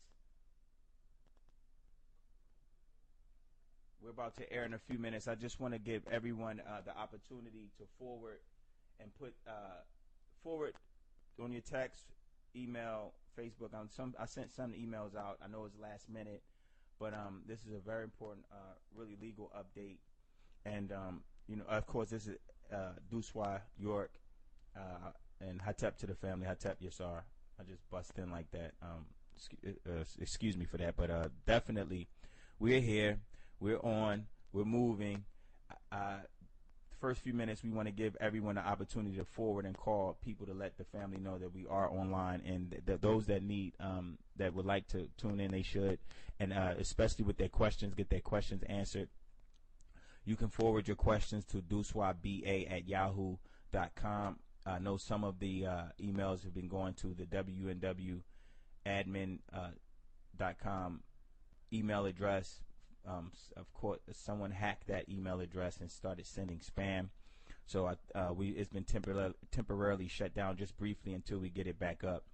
But for the most part, all your questions, please immediately email them to Doosua, DOOSUABA@yahoo.com. It should be in your email, or simply Facebook it. I can look at it from there, or inbox me at Doosua York Facebook. I can check it from there. But we definitely want to address the questions that the family has, and we want to set the record straight on a lot of issues that's been brewing for the last few weeks, and a lot of innocent Nuwaupians are being deceived by several media outlets and people hiding behind their computers, addressing our progress and attempting to hinder it. So we're going to put a stop to that on this show. We're going to put a stop to it. We're going to address all of the concerns that we possibly can within the few hours that we have. So just to make it clear, these next few minutes, maybe 5, it's 3:32. We want to give people about 5 or 10 minutes to let others know. I know it's last minute. We put it out about an hour before that we were going on. But this, of course, is an anticipated show because we're at the point where, as we in the defense mode of our nation, of our name, of our master teacher, Paa Mumkak, Partner Bab Yanun, our father, our spiritual guide. A lot of the attention is trying to be taken off of his freedom, which we won't allow that to happen. Though we are going to address the concerns and the poison that people are attempting to create in our nation. They're trying to create division. They're trying to basically come out the woodworks, as he says all the time. Why now? At a pivotal point in his freedom and the freedom of our nation, the freedom of our tribe, and the fight against the beast, we have those who want to come out and address minor issues and make themselves appear heavier than what they are, make themselves sound deeper than what they are, and ask questions that are easily answered in reference to international law, our sovereignty, our position, the protection that we have. So all of that is going to be addressed. The Wichita, the 215-1993, that's going to be addressed. That's been a topic amongst the nation because of ignorance. Because of ignorance and not doing enough research, you have people who are spreading so-called information as if it's authentic, as if they have backing and facts to back it up to debunk what we're doing, and they can't do it. It's impossible. It's been laid out for 20, 30 years by Partner Bab, and you cannot touch Yanun. You have never been able to touch our father in no way, shape, form, or fashion, incarcerated or free, in any school that he's taught, and it won't happen now. And so we're going to address it immediately to stop all the crap that's going on Facebook and on Twitter and on YouTube, and get our father's dignity, make sure that's maintained in the international community, his integrity, his name, protect his everything he's worked for, everything he's built, everything he's sacrificed. You're not just going to easily come and pop up with a 37-minute video and think you're going to affect our nation like that and not expect any answers or any response. So this is what it is. Y'all forced us into this situation. We were minding our business, of course, fighting on our father's freedom, doing what we're supposed to do on our end, not focusing on certain Negroes that's on the sideline, but because you forced our hand and you're poisoning our family as Nuwaupian men first, before any title, before any other position, whatever you think it is, we're Nuwaupian men first, and we stand strong for our father, Paa Mumkak, Khamam Aaqab Nabab Yanoon, Paa Mumkak, all the illustrious titles that he has. We stand strong for them, and we will defend them with our life. And this is just the first portion of what's going to be heard anytime you try to attack or defame or assassinate or try to belittle his character, and because you think he doesn't have a voice out here and he can't address people personally, and you think that you can run off with behind these cameras and behind these keyboards and punch your fingers as if you're doing damage, and it's not going to happen. And we definitely going to set the record straight today on this show, WUNW Radio, UNN Radio, the official radio station of the United Nuwaupian Nation, the Yamasee Native American, Creek, Wichita, Mound Builders, amongst other tribal mixtures, which we will address. We will address our Empress and the Wichita number that we signed on under, which people have some type of confusion in reference to the 215-1993. That will be addressed. His lineage will be addressed. My name and my attachment to this R. Kelly situation, which is something